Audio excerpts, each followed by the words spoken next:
Good evening. We're going to get started. Recording in progress.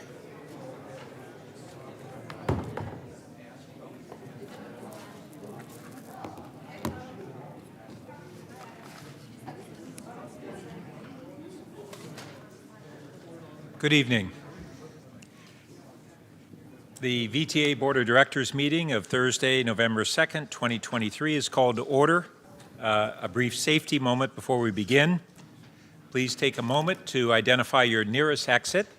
The nearest AED is in the East Wing hallway. Restrooms are just outside the double doors adjacent to the reception area. I'd like to welcome the members of the public who join us tonight. Those who would like to address the board are encouraged to complete a blue speaker card if they're here in person. Those are at the public information table at the back. Please submit the completed card to the board office staff before the item is heard. Virtual attendees can use the raise hand function in Zoom or press *9 if you're dialing in. We'll be inviting those who attended in person to speak first, followed by those who are here by Zoom. To my colleagues, please keep your mics muted until you're ready to speak, and please call my attention if you wish to speak by raising your hand or turning on the red light on your mic. Elaine, would you please call the roll? Yes, Chair. Abikoga? Abikoga present. Blankley? Here. Davis? Here. Dean? Dean absent. Foley? Here. Jane? Here. Jimenez? Present. Kamei? Kamei present. Lee? Present. Lee Eng? Lee Eng present. Lopez? Mahan? Montano? Here. Rennie? Rennie present. Torres? Torres absent. Turner? Absent. Present. Turner's present. Chavez? Here. Thank you. Chairperson Burt? Here. Chair, you have a quorum. Thank you. Thank you. So moving on to item 1.2, orders of the day. Staff is requesting the following. To remove property ID B4214 owned by Stephen G. Fisher and Jackie P. Chin from item 4.1. An agreement has been reached with the property owner. And to place on consent agenda item 7.2, resolution to execute a grant agreement with California Wildlife Conservation Board. And under 8.1, the update on the referral of the NORCAN will be deferred. Are there any other changes from staff or my colleagues? All right. May I have a motion and a second to approve the orders of the day? So moved. Second. Great. All in favor? All right. That passes unanimously. Okay. We have no awards or commendations tonight, so we'll now move on to item 3, which is public comment. This portion of the meeting is reserved for persons desiring to address the board on any item within the board's jurisdiction, but not on the agenda. Those who would like to address the board for matters not on the agenda, please submit your speaker cards or raise your hand in Zoom or press 9 on your phone. Speakers have 1 minute to speak. As noted on our agenda, we'll have up to 30 minutes for public comments at this time. Those who might not be able to speak at this time due to the time limit will have an opportunity at the end of the meeting under other items. The law does not permit board action or extended discussion on any item not on the agenda except under special circumstances. Those with customer service concerns are encouraged to contact our customer service department. Their contact information is now on the screen. I'd like to remind members of the public who are speaking tonight to adhere to our rules when addressing the board. They are on the public speaker timer slide. We'll now start public comment. And our first speaker is Laura Uden, here in person. Welcome.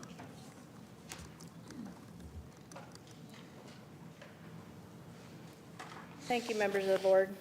I noted at 2 recent board meetings that my DBE firm was illegally substituted without cause on the BART Silicon Valley program in the midst of COVID, violating multiple state and federal regulations.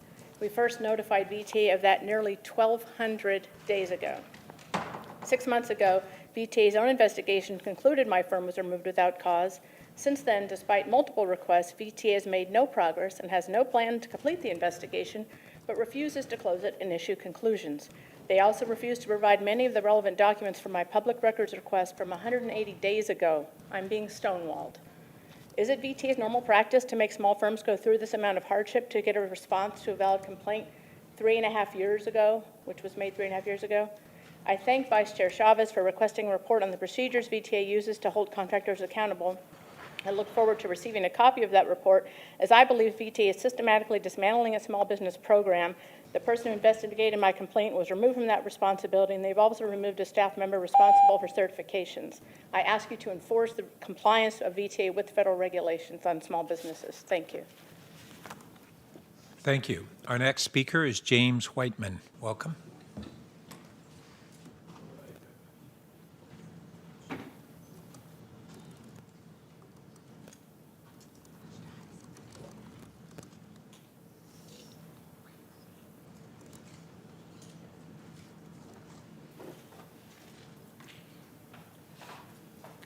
Hello, my name is James Whiteman. I live in San Jose. We also have problems with people having foul language on bus and our light rail.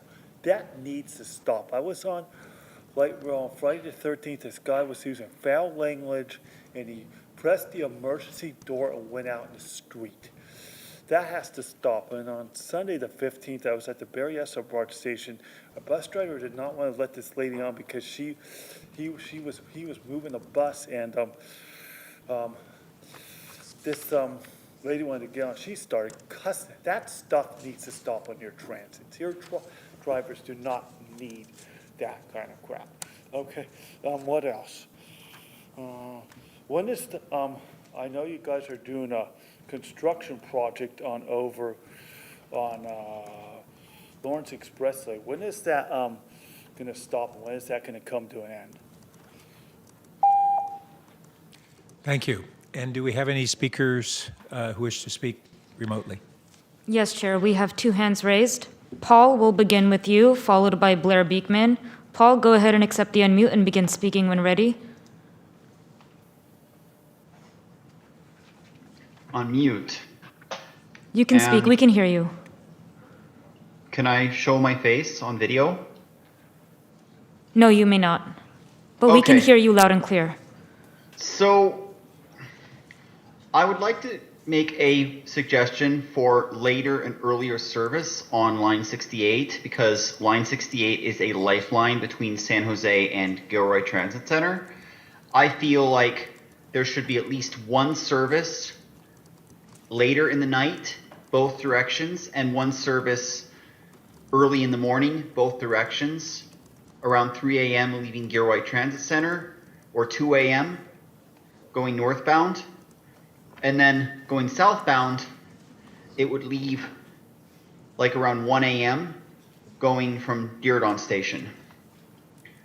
Also, I don't like that you can't get to Home Depot from the Morgan Hill Community Center on the bus. There's no bus service between the community center and the shopping centers like Trader Joe's, Home Depot, and Safeway. That is all. Thank you. Thank you. Blair, please accept the unmute and begin speaking when ready. Hi, Blair Beekman, interesting public comment previously, thank you. For myself, as usual, at this time, a friendly reminder that I know we need to respect public safety needs around the Berryessa BART station. As always, I'm just very concerned that 40-plus shot spotter speakers is a bit extreme, and I hope we can work towards reducing those numbers in the future, while still, maintaining the shot spotter, but just not so many. Good luck in practices of Reimagine. And considering that we're at entering another time of war in the Middle East, it sounds like, sadly, at this time, I hope the past few years of the Ukraine war has taught yourselves that you're going to be presented with items on your agendas in your city councils that are around issues of war. And I hope we're learning how to make better choices to avoid the subject and work towards peace when offered the chance. And good luck how you can work towards peace and not war in your decision making. coming up. Thanks. Thank There are you. no more hands raised. Thank you. That concludes public comments for items not on the agenda, so we'll move on to item 4, public hearings. Item 4.1 is to conduct a hearing and adopt a resolution of necessity for one property for VTA's BART Silicon Valley Phase 2 project. As a reminder, the other property was removed from this agenda because an agreement was reached with the property owner. The full staff recommendation is noted on the screen. Ron Gullum, Director of Real Estate and Transit-Oriented Development, and Kathy Bradley, Manager, Real Estate and Project Administration, will present this item. After the presentation, I'll open the hearing. Property owners or their representatives will be given up to 5 minutes to speak. Members of the public who would like to address the board on the resolutions of necessity will be given a minute to speak. Ron and Kathy, welcome. Great. Thank you, Mr. Chair. We have tonight one resolution of necessity hearing for the BART Phase 2 extension project. This is for a tunnel easement. Just to recap, the BART Phase 2 extension, as shown on the screen, is a 6-mile extension from the Bay Area to North San Jose Station per the environmentally clear document. It is a 6-mile extension with a 5-mile tunnel. It involves construction of 4 new stations, as shown on the map, as well as maintenance facilities and ancillary facilities. I'd just like to point out for the board that the agenda packet contains the full administrative record for this hearing. The items that I'm covering really represent a highlight of some of the material that's in the agenda packet. I'd just like to note the specific findings that the board is required to make when adopting a resolution necessity. Those are that the public interest and necessity require the project, that the project is planned or located to be most compatible with the greatest public good and least private injury, that the property in the resolution is necessary for the project, and an offer of just compensation has been made. And I should note that compensation is not a subject for a resolution of necessity hearing. And with that overview, I'd like to turn it over to Kathy to walk through the particulars of the property. Good evening. The property we're talking about is, oh, it's not on? Is it on? Okay, great, thank you. Good evening. The property we're talking about is B4201. It's located near Julian Stockton and the Alameda. It is located at 131 Rhodes Court in San Jose. The owner is Altavon Enterprise, and the property is being used as a residential duplex on a approximately 5,900 square foot lot.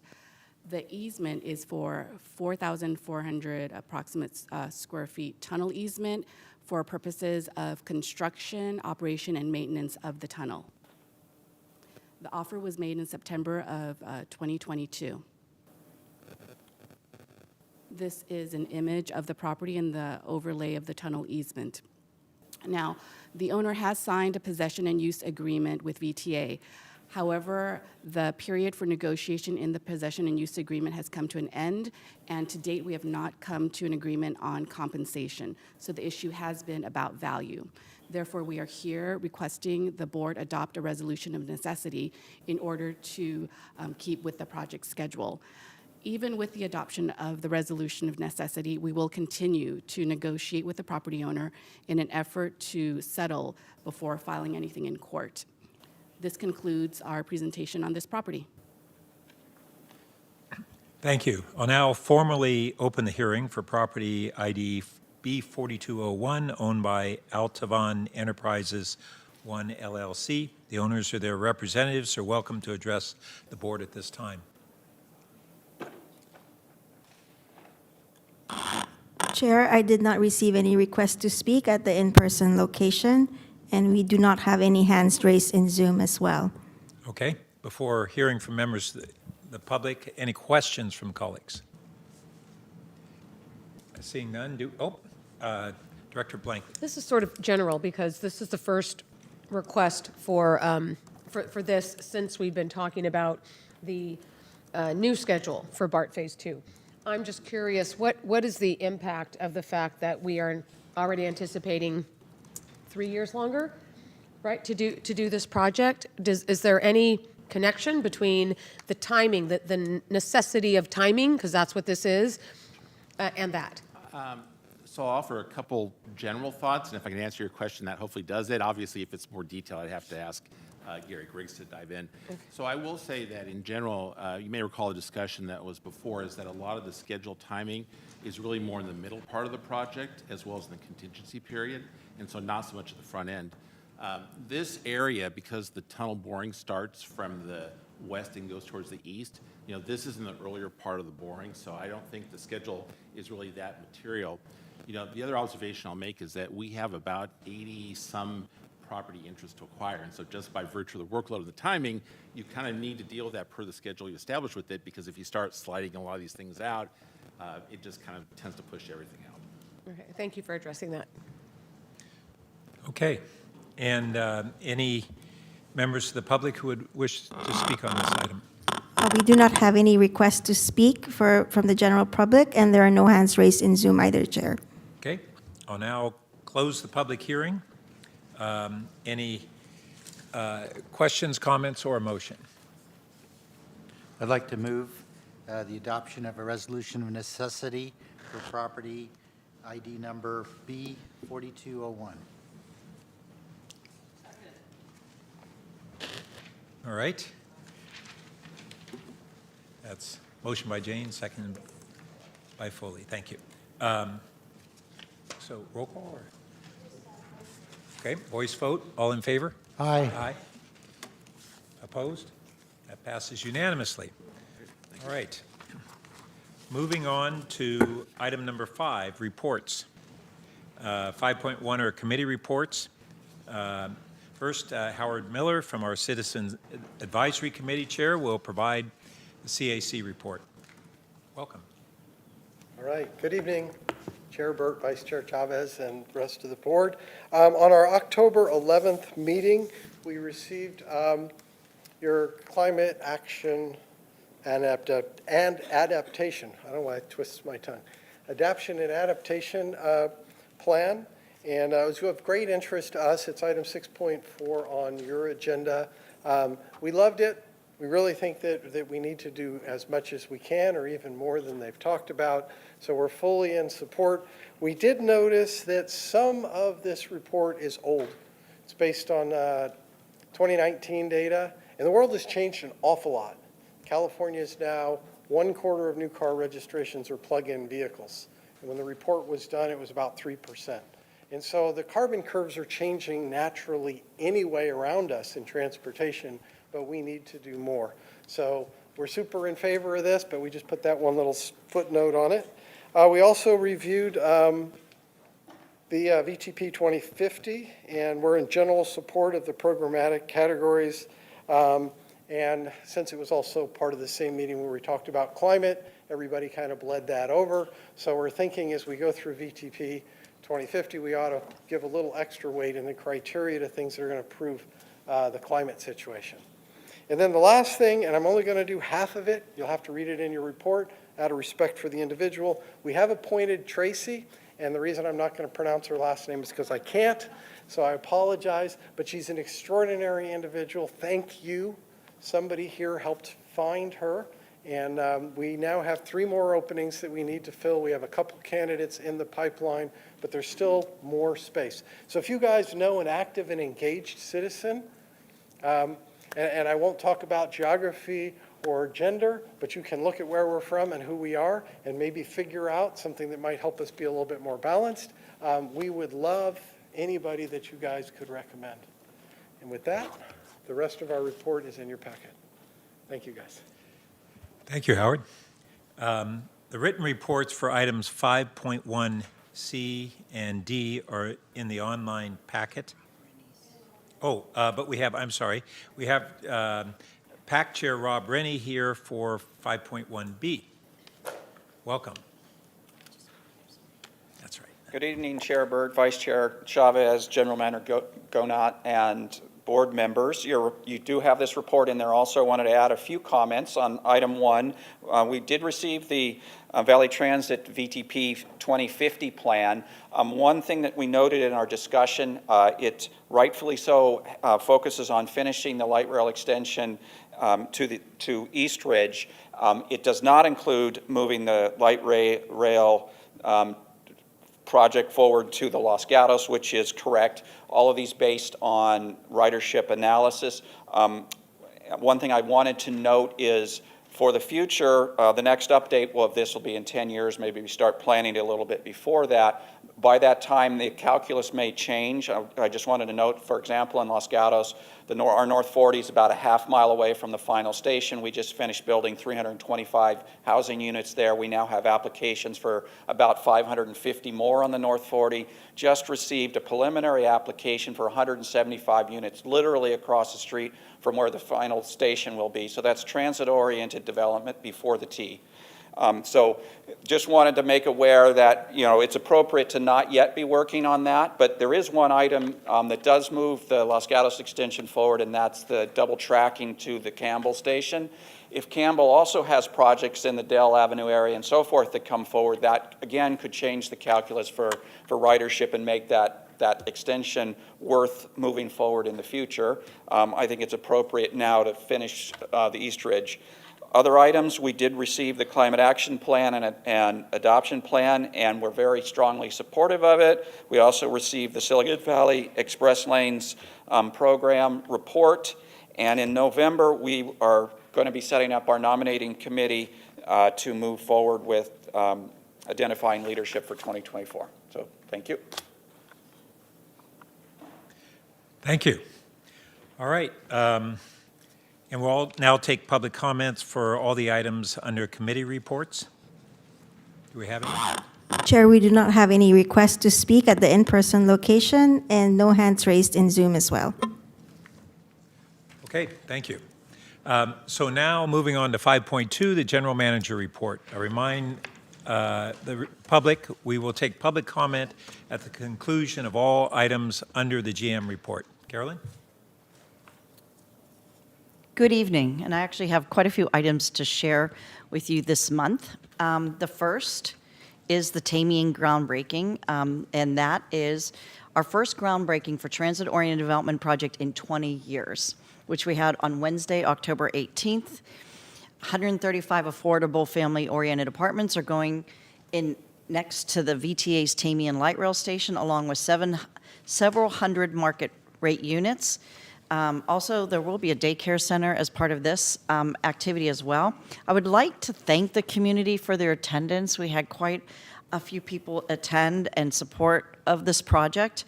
And of course, the hardworking real estate staff who helped put this project together and our community engagement staff who organized the groundbreaking event. We had Aztec dancers, mariachis, and a great turnout from local community leaders. And I want to thank Vice Chair Chavez and Mayor Mahan for also attending and speaking at the event. The next slide is the bus and light rail operator graduations. We're continuing to add to the ranks of our operators, both bus and light rail. On October 20th, 6 new light rail operators graduated from a 12-week training course, and just yesterday we added 27 bus operators to our team. I got to go down there, and I absolutely love that's actually one of my favorite parts of my job, is being able to go and speak to the new graduates. So I would like to also give thanks to board member Sergio Lopez, Omar Torres, and alternate board member Carmen Montano, for attending the light rail graduation last month. And it means a lot to those graduates to have you there and to celebrate their accomplishments. So thank you very much. Next slide, please. Okay, so at our on October 21st, the Joint Workforce Investment Health and Wellness event, or JWI Health and Wellness event, returned for the first time since the pandemic. The event was jointly funded by ATU, Local 265, and VTA through the JWI partnership. The JWI leadership, ATU, HR partners, and HR benefits team assisted on the event planning. There were over 200 attendees throughout the day, with 13 booths staffed by VTA employees, and fitness demonstrations such as fitness boot camp, yoga, and Orange Theory. And I actually did participate in one of the small, short boot camps. I'm so glad they don't have a picture of me doing that, but thank you. I was Derek Calhoun's partner, so we did so well there. But it was fun. We also had VTA Benefits and Retirement Services, ATU Local 265. California Transit Works was there, and they provide information and participate in the family-friendly event. They had face painting and character drawings and a photo booth, much of that somewhat staffed by our employees. So I want to just give a huge thank you to also the River Oaks facility teams and the bus stop maintenance crews for setting that all up, and the event support and cleanup. It actually was a really nice event. Next slide.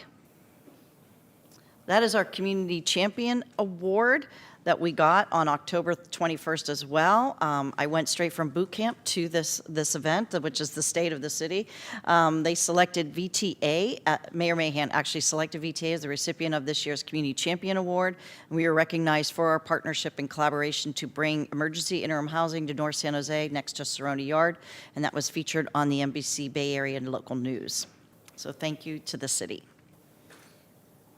Next is just an update on our rail rehab work. Just this past Sunday, October 29th, VTA started the last scheduled rail rehab shutdown for the calendar year, and it's scheduled to run from October 20th to November 16th. Construction work involves replacing concrete panels and rails near the intersection of Lawrence Expressway and Tasman Avenue in Sunnyvale. And the shutdown impacts the orange and green light rail lines, and VTA has bus bridges in place to assist our riders during the shutdown. Our community outreach team is also getting the word out to passengers with social media and other methods. And just a reminder that our VTA's rail rehab and replacement is an ongoing program to ensure that the light rail track infrastructure remains safe, reliable, and in an enhanced state of good repair. So these are continuous. We have projects going every year. Next, I'd like to talk about restarting the Monterey-Salinas bus line 59. So on October 30th, Monterey-Salinas Transit restored bus service between Monterey County and Santa Clara County with bus line 59. The bus will run between Salinas and the Gilroy Transit Center, where passengers connect with VTA's bus lines Rapid 568 and 68 and Caltrain service. And VTA is partnering with MST to restore service to Gilroy, funding up to $77,000 a year for the next 2 fiscal years to help pay for the service which MST will operate. I want to thank board member and Gilroy Mayor Blankley, for representing us at the press conference Monday, along with Congresswoman Zoe Lofgren, Speaker of the California Assembly Robert Rivas, and board member Deb Davis, and our Assistant General Manager Greg Richardson. And the next 2 slides that I have coming up will actually cover the community events we have participated in the upcoming events this month. We had quite a few and really nice events over the past few weeks. On October 21st, that was a very busy day for us. We took a community field trip with 30 participants to the Milpitas Transit Center to learn more about our long-range planning efforts to create multimodal transportation infrastructure. Events like these helped us gather input on the Valley Transportation Plan 2050. Then on Saturday, October 28th, VTA hosted a booth at Gilroy's La Ofrenda Festival for Dia de los Muertes. Oh, I see what they did there. Sorry. VTA employees had a great time engaging with the community and learning about the beautiful cultural observance that pays tribute to loved ones who have passed. It is celebrated on November 1st and 2nd. And coming up in November, our community engagement team is hosting about a dozen events throughout the county. Just a few of them are listed here.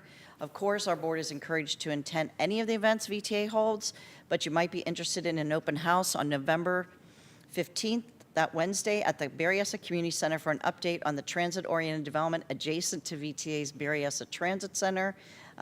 You can find more information on all events and other outreach initiatives through VTA's community outreach webpage at vta.org/cope. And now I have a couple brief presentations from my team. At first is item number 5.2A, VTA's anti-hate campaign. I would like to introduce Maya Esperanza, the DEI Program Manager, and Mark Green, EEO and Civil Rights Manager. Actually, I'm going to let Mark, you're going to start first, correct? And thank you. Yes. Can you hear me okay? Yes. All right. Thank you, Carolyn.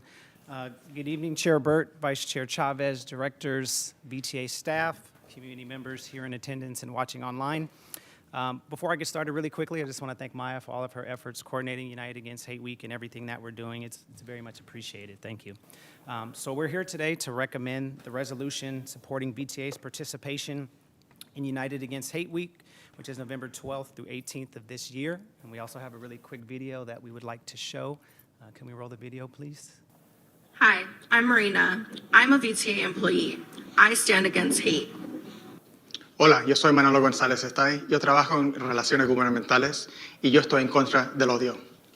Xin chào, tôi là Khang Vang và tôi là nhân viên truyền thông tại VTA. Tôi phản đối sự phân biệt đối xử. मेरा नाम अनुमेहा शर्मा है ते मैं light rail technical trainer हाँ ते मैं इस नफरत दे खिलाफ हाँ. Will you stand with us at VTA? Thank you. So VTA's resolution and efforts are ways to empower our communities as well as our staff to take action in the course of growing intolerance and to confirm that VTA welcomes and celebrates diversity, equity, inclusion, and belonging. According to the FBI's report from March of this year, hate crimes have increased nearly 12% in 2021 over the previous year. Hate crimes and incidents can affect any one of us, regardless of race, gender, disability status, sexual orientation, gender identity, gender expression, religion, veteran status, just to name a few. And we're here to say that we reject hate of any kind. And with that being said, I'll hand it over to Maya. Thank you. This is our first year joining cities, towns, and communities nationwide in speaking out against hate with the United Against Hate Week campaign, with a message that is needed now more than ever. With the passing of this resolution, we stand together with our employees, leadership, and all of our unions, AFSCME 101, ATU Local 265, SEIU 521, and TAEA Local 21, in a social media campaign, posters, videos aired throughout VTA's yards, in addition to unconscious bias and upstander training offered to all VTA employees. And thank you, shout out, thank you to Chair Burt and our general manager for sending a letter out to all of our employees and to the board last week.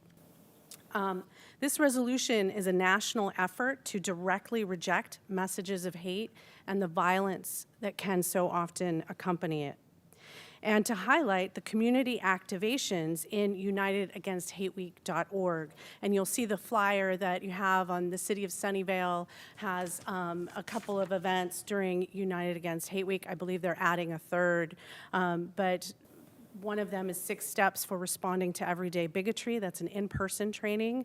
And then very important, countering anti-Semitism and Islamophobia at home in the shadow of a foreign crisis. And that is a virtual meeting. This board resolution will hopefully encourage our community and staff to feel safe and supported by the board and VTA as a whole. We want to build equity and inclusion together, united with our leaders, united in our community, and united against hate. Thank you. Thank you, Maya and Mark. I'm going to go to the next item, 5.2B, and this is an update on the Bay Pass pilot program, and we're moving on to the phase 2 of that. So I'm going to have Greg Richardson, Assistant General Manager and CFO. He'll provide a brief report. Good evening, Mr. Chair, Madam Vice Chair, and the rest of the board. The main purpose, really, of bringing this item to you today is to inform you of VTA's engagement in the phase 2 portion of the pilot. VTA, along with transit agencies in the Bay Area, will be signing an MOU to engage in this phase 2 over the next couple of weeks. And, clicker? Why, thank you. Oh, and so, they'll get it. So the pilot program, just to give you a little update as to what's going on, it's an all-transit agency pass created by the Fare Integration Task Force, effectively administered by MTC and BART, with a design really to engage and generate new riders, new revenue sources, and broaden the overall access to the institutional pass program. I think the other item that's going to happen in this is the pilot will also help educate all of the agencies on the effectiveness of the program and it also will identify effective means to allocate the revenues fairly amongst the transit agencies. And so to provide some context, we'll quickly review the two phases of the pilot. So the next slide, please. So on phase one, really was designed as a no-cost and a revenue-neutral program for both the participants as well as the operators. MTC had dedicated funds to ensure that that particular phase would happen that way. For VTA, it meant that we had about 25% of our San Jose State University students who were identified to participate in the overall pilot. What we have seen, what we've heard, I have not seen the exact data yet, but what we are hearing is preliminary evaluation of the data is showing positive results, and MTC and others are encouraged by what they're seeing, and some of the program participants are wanting to extend the phase one program. As the fourth item identifies on this, how that moves forward is still under discussion, because again, as I said before, the funds were available with MTC under a specified list of funds. Now they want to do something where they have to now charge the users for this particular pass. So some of that discussion has to go on and evaluate exactly how that cost is going to be determined. But phase one has been a success so far. Next slide, please. On phase two, it's really now focused more on the employer side of the equation. The revenue process will be a little bit different. And just walk through here with me here just a second. So the price per pass will really be determined, and that will be paid by the employer. And then that revenue will effectively be pooled together. So there's just going to be this big pot of money that's going to be created by the pass itself, by all of those who are participating in the overall program. The key for us, and this is where it's still going to be revenue neutral to those participants who have institutional pass programs, and some of their institutional pass customers are participating.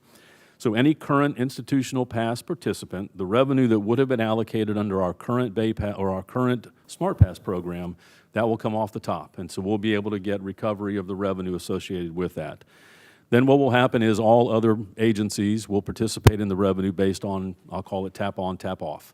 So it's going to be actual utilization of the system.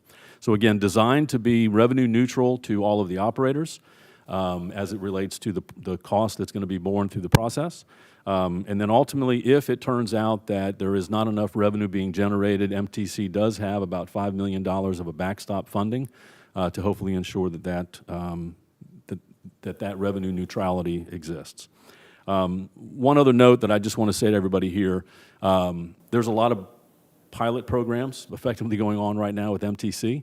And so at a December committee meeting, one to be chosen, not as of yet, we will come forward with really a matrix that will identify all of the various pilot programs that are going on within MTC so that everyone has a clear understanding of not only the phase one and phase two of this Bay Pass pilot, but also their Smart Pass program that they're developing, as well as transfer type pilots that are also being done amongst the agencies. So all of those things are all happening at the same time, and we want to make sure that this board and this body understands what's happening there.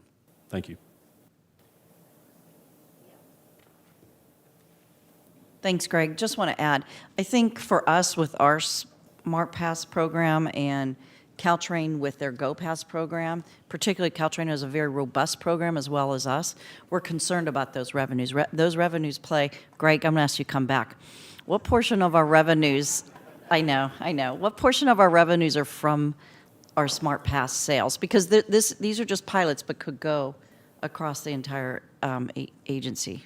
Currently, our Smart Pass program creates right about $6 million a year. But when you're looking at our fair revenue on our financial statements that approached $31 million last year, effectively $6 million of that is coming from the Smart Pass program. So we are concerned, or we are wanting to make sure that program stays intact as best as it can. Also recognizing the overall desire is to increase the number of riders, and if you can increase the pie, then hopefully everyone shares effectively, and we still are able to retain the revenue. So that's what, to me, and I'm sorry, that's what's critical about the pilot to us and to others, is to see how the process will work and how the revenue sharing will work amongst the agencies. That is, to me, the most critical part of this pilot for us to understand. Yeah, and I think one of the things is, does it drive an increased ridership, and will drive increased ridership for VTA? And that's one of the things we'll be continue to look at. So we just wanted to give you an update on this program. The next item that I have. I have a question on that. I have a question. So is that, is this for the buses and the light rail, or for? Whole system. Both of them? Okay, thank you. Okay, thank you. 5.2C is our government affairs update. We usually have a written report, but this time there are a few things that we wanted to cover.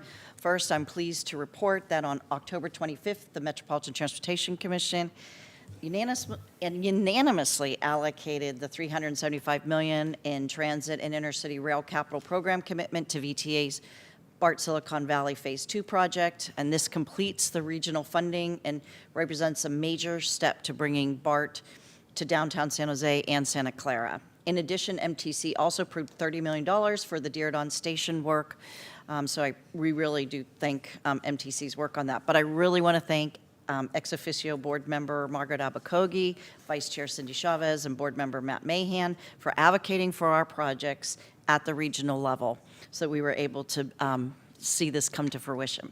I'd also like to take this opportunity to thank Senator David Cortese for his unwavering support for transportation projects here in Santa Clara County, and he was a strong leader in being able to get the funding in the TIRCP program, so we were able to receive that funding through both the state and the region. And then at this time, I'd like Jim Lawson, Chief External Affairs Officer, to provide an update on the contemplated regional transportation measure. Hi. Thank you, Carol and Chair Burt, members of the board. This is an opportunity for us to share with you some of the regional efforts that have been going on concerning a transportation measure for an upcoming ballot. And I know several of our members, particularly our MTC commissioners, Margaret, Cindy, and Matt, have been deeply involved in these discussions, but I thought it was worthwhile to give everybody an opportunity to see what's been going on at the regional level. And I will tell you that I have shamelessly ripped off MTC's presentation, which will make it look even more familiar to you as we go through this.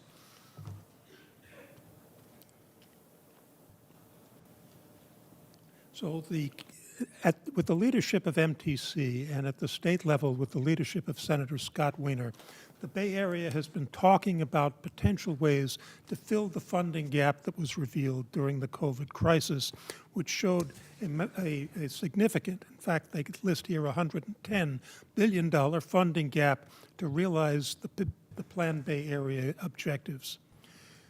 They also want to assure transit's future, and that will depend on new funding, and of course, to deliver results because of this. The goal is to create a climate-friendly transportation system across the region that is safe, accessible, and convenient for all. And some of the key areas of focus are to protect and enhance transit service, to make it faster, safer, and easier to use, and enhance mobility and access for all.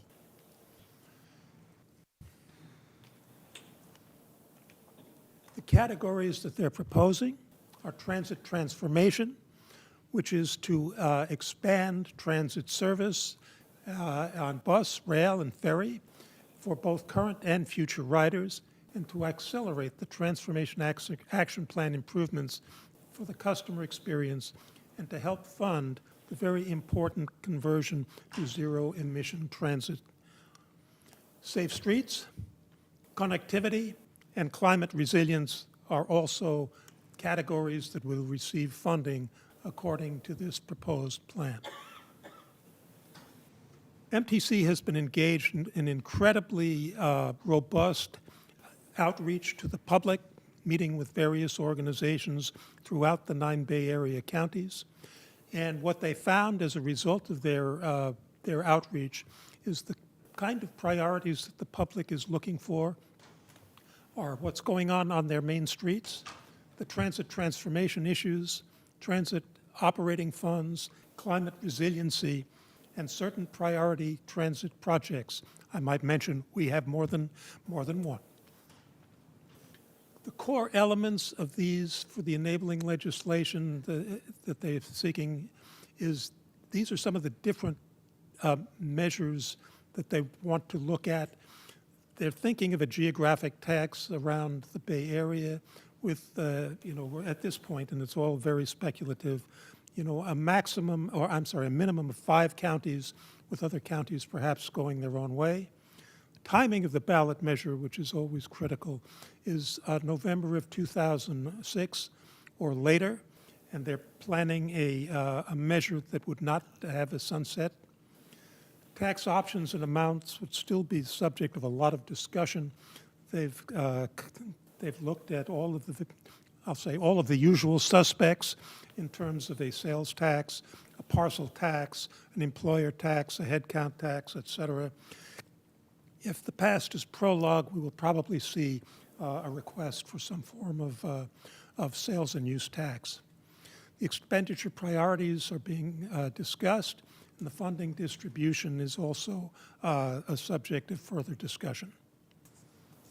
So what's next? Continued stakeholder outreach, public opinion polls are underway, and legislative outreach.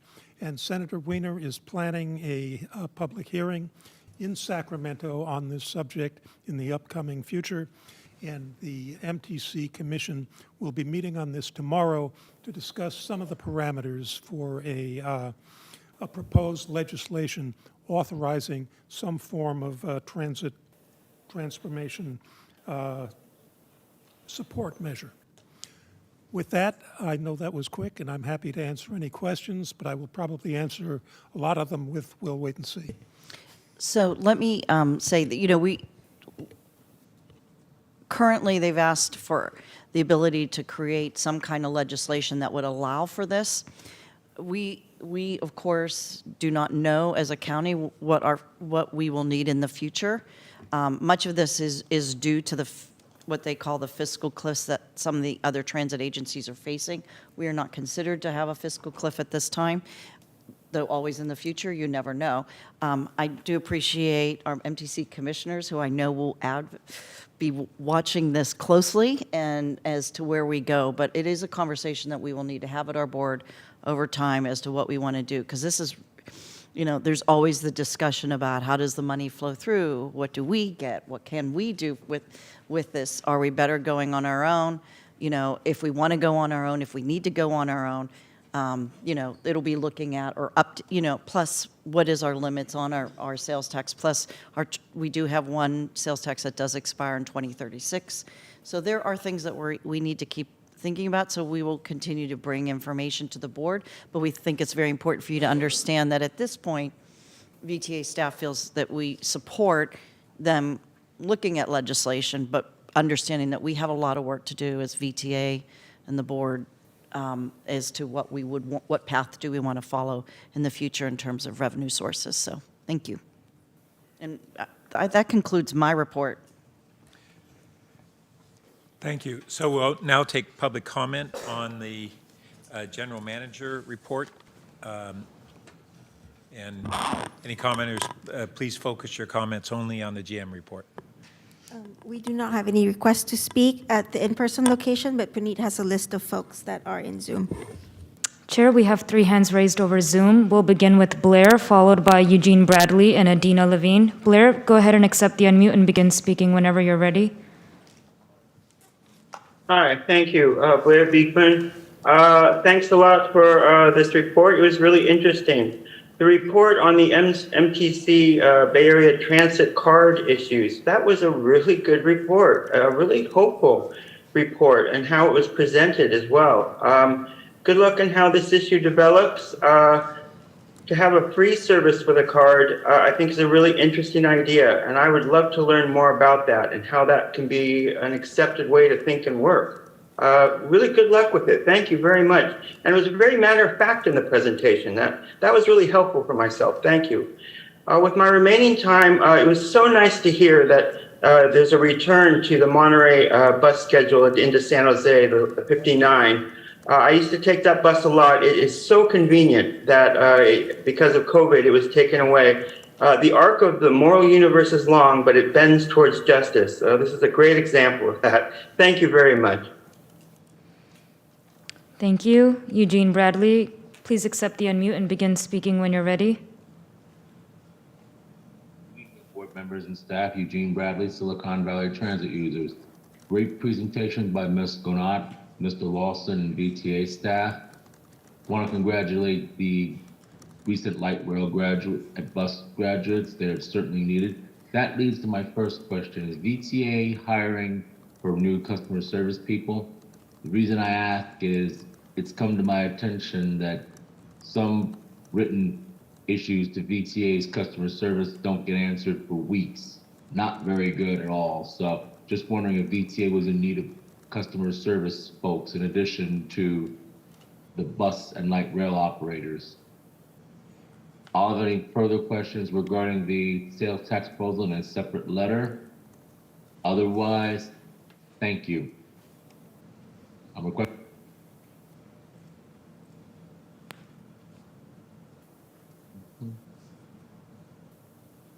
Thank you, Eugene Bradley.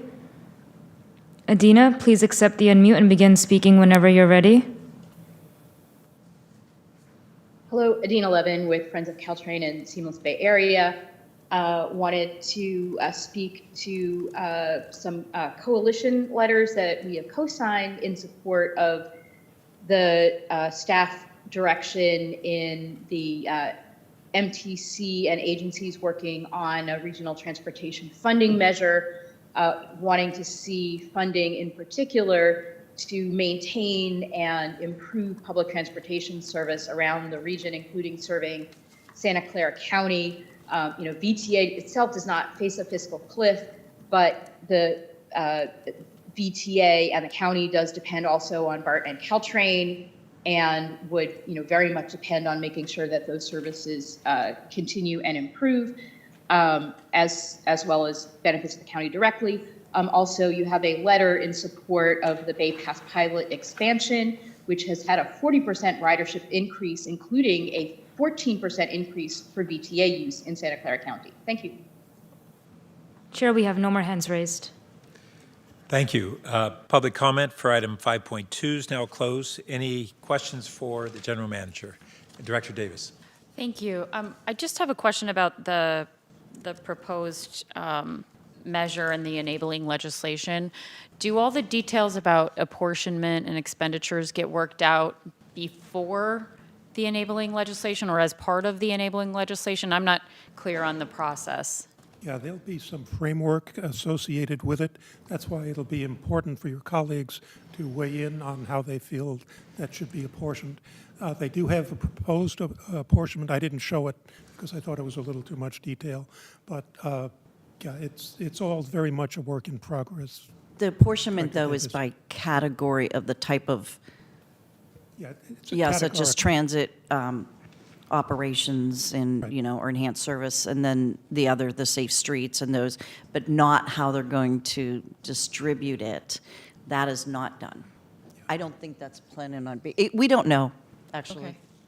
Dr. Chavez, do you have some more insight into this? I'm just curious because I know we tend to be a donor county, and I'm concerned about that and how much information we're going to have before the enabling legislation, not knowing if we want to encourage our representatives at the state level to actually support it or not. Yeah, so that's a really good question. And one challenge with all of these is that they're very iterative and each has their own kind of their own flavor about how they go through the process. What I would say about this one, and it's kind of a little bit of a, well, what I think would be important is that we should have a conversation about what our needs are, not unlike the conversation we had at our workshop. And then as a group, make sure that we're presenting that information to everybody who will listen. I think, I think the experience, frankly, that we had with Measure RR reinforces for me the importance when we're dealing with anybody outside of the county of Santa Clara, that we're doing a really good job of saying, here are the expectations that we have as a region, as a county, in terms of the the return. And just because you asked this question, just to remind everybody with RR, that's our Caltrain measure.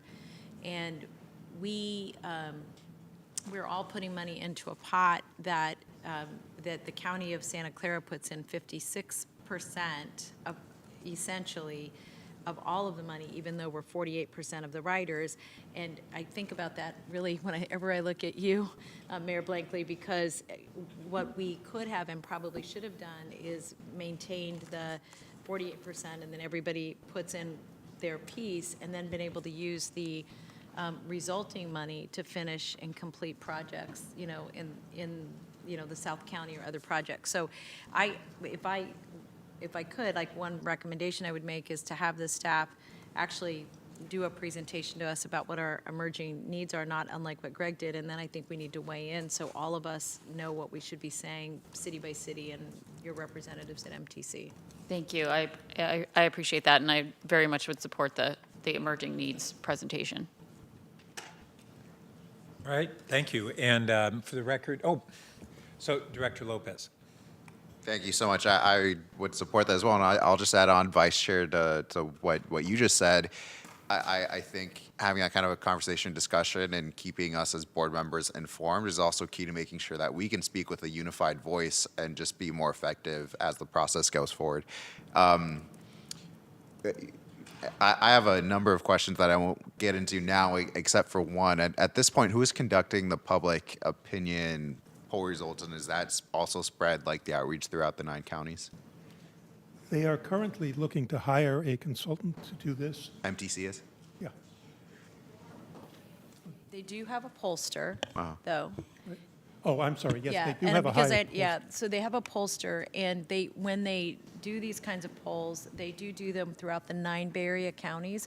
But I thought it was interesting that Jim raised and Carolyn confirmed that you could also do this in a smaller subset, and that's one of the considerations. And I think part of the reason it's important for us to weigh in is the point that that our GM raised about, under what circumstances does it make sense for us to do something perhaps alone because the needs are so unique. So, but they do have a pollster. Yeah. And is the assumption that Senator Wiener would be the one carrying the legislation? That is a reasonable assumption. Yes. Okay, great. I'll ask the follow-up offline for some more questions if we could anytime. have a further discussion. Thank you. I appreciate it. All right, thank you. So for the record, Director Mahan is here. Oh, do we have? Oh, Director Montano. Thank you. Thank you, Chair. So some clarification, is this a continuance of this measure? Will it be a continuance of Measure B? So it'll be a whole new measure? Okay. And I didn't see anything, it does say protect and enhance transit service, and it says safer and easier to use, make transit sit faster. So will there be some subgroups to kind of hash all these details out?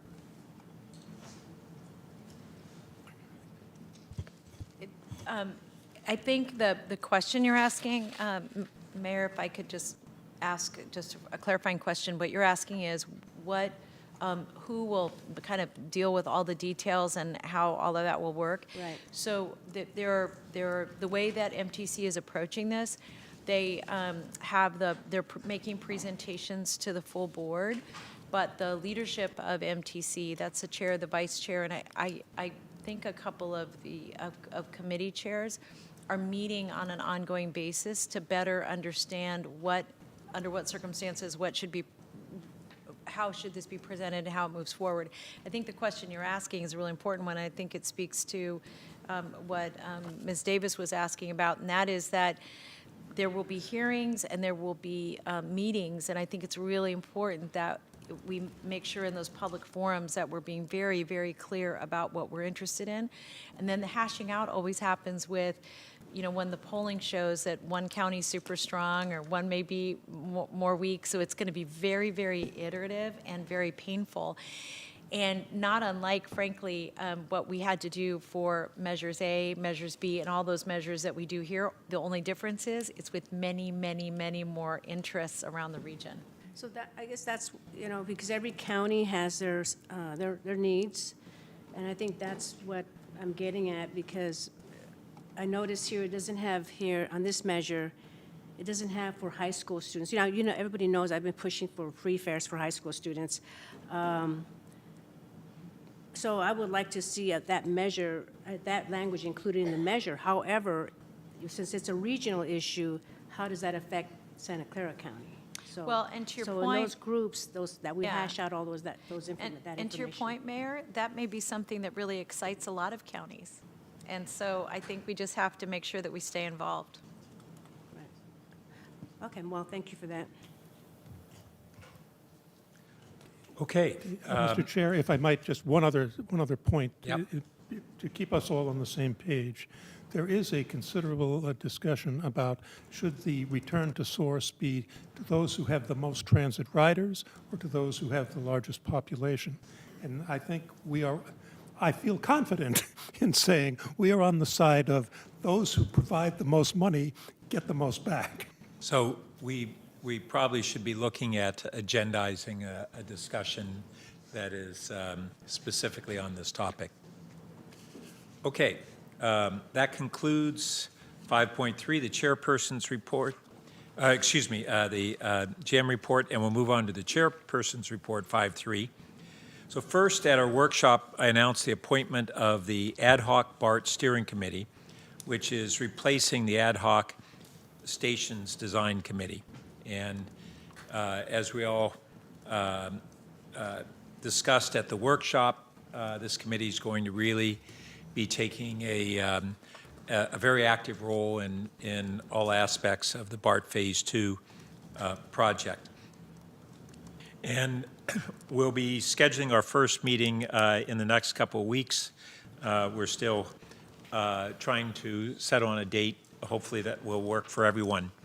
And so expect committee members will be sending out a poll in the next day or so to see if we can revise the date that would work for all committee members. And then I want to note that VTA will be taking part, as we do every year, in the San Jose Veterans Day Parade on Saturday, November 11th in downtown San Jose. Several VTA employees will be marching in the parade or riding in a wrapped Veterans Day bus. I'd like to invite our board members to also take part along with our employees. Staging for the parade begins at 11 a.m. If you're interested in taking part, please contact Elaine in the board office, and she'll get you all the details you'll need. And then next, I want to note that, excuse me, we have a board policy adopted in 2020 for conducting the performance evaluations of the general manager and general counsel to be conducted during November and December each year. Vice Chair Chavez and I discussed this process, excuse me, and we'd like to recommend that the process be updated to provide for a facilitated and more substantive goal setting and review of progress over the past year, consistent with best industry practices. Our general manager and general counsel have agreed to take this additional time needed for that process starting this year. This is being driven by the acknowledgement that, first, it's been nearly 4 years since the board adopted the policy. We're overdue to evaluate the efficacy of the process we adopted. Second, the board will have had a turnover of long-term board members after next year, and the full board will benefit from an opportunity for a deeper engagement in goal setting and establishment of benchmarks. Evaluating the performance of top-level executives is critical for organizational success and a shared value of the board and the key staff. It will further align with the organization's mission, vision, and strategic goals. Effective executive performance evaluations can lead to improved prioritization, decision-making, transparency, and accountability, leading to greater trust and confidence in the agency by our customers and stakeholders. Based on those considerations, the Vice Chair and I decided that we should take extra time with the evaluation process this year so that we can upgrade and better define our current process. To help guide us through the process, we've retained a consultant and attorney, Kirk Trost, with extensive experience in the field. first step will be for Mr. Trost to meet individually with board members, Carolyn and Evelyn, to solicit input. You'll hear from him in the days ahead. Please carve out time from your busy calendars for this important conversation. We look forward to updating you in the coming weeks with a schedule to complete this update of our process after the interviews are complete. That concludes my report, and I'll now welcome public comment for 5.3. Chair, we do not have any requests to speak at the in-person location and no hands raised in Zoom. And any questions or comments? Director Davis. Thanks. I just want to make sure I understood how the attorney is going to talk to us about. He's the what? facilitator for the annual review process. Okay, so how did you choose him? I'll let Vice Chair Chavez speak to that. So what we had to do was make sure that we found somebody, and we gave a few names to our staff, but to make sure we found somebody that didn't have a conflict of interest but had a background in transportation, because we wanted to make sure that they were able to understand the work that was being done and at the same time not do a contract with us. And given everything we're building, it was very difficult to find that person. So we used actually references like James from Caltrain to give us a group of names, and then asked who wanted to apply. Okay, thank you. Okay. So that closes 5.3, and we can now move on to item 6, which is the consent agenda, items 6.1 through 6.10, and item 7.2. Members of the public who would like to address the board on an item on consent, please raise your hand now on the app or press 9 on your phone. To my colleagues, is there anyone who wants to pull an item off consent or add an item to the consent agenda? Director Jane. I just wanted to make a comment on the climate action plan for the public. Okay. There's a comment period that goes till November 17th. So any member of the public that would like to comment on the climate action plan, please do so. Great. Chair? Yes. I also just want to make a brief comment. I'm not going to pull it. I support adding 7.2, but I just want to thank our staff for really thinking of creative ways to support broader climate goals and really be creative and seek this funding. It's appreciated. It makes a difference. I'll move the agenda, the consent calendar. Second. All right. All in favor? Oh, do we have to? Oh, we have one member of the public. Pardon me. Blair, please accept the unmute and begin speaking when ready. Hi, Blair Beekman. I wanted to speak to item 7.2 about the California Wildlife Conservation Board for the design place for the beneficial reuse of the tunnel excavated material to tidal marsh restoration and former salt pond production plant areas. In saltwater marsh restoration, I'm hoping this also can will this be of help with landfill issues for sea level rise issues? I think it can have a really important point in that area really needs it. The sea level rise issues go directly to that area, and we're dealing with issues and problems right now. So this seems like a really nice item. Thanks for being here today and your work on it, and I know you guys have worked a lot on it. It's good to see. Thank you. Thank you. And any abstentions or recusals? Don't see any. So all in favor? Aye. Aye. Opposed? That passes unanimously.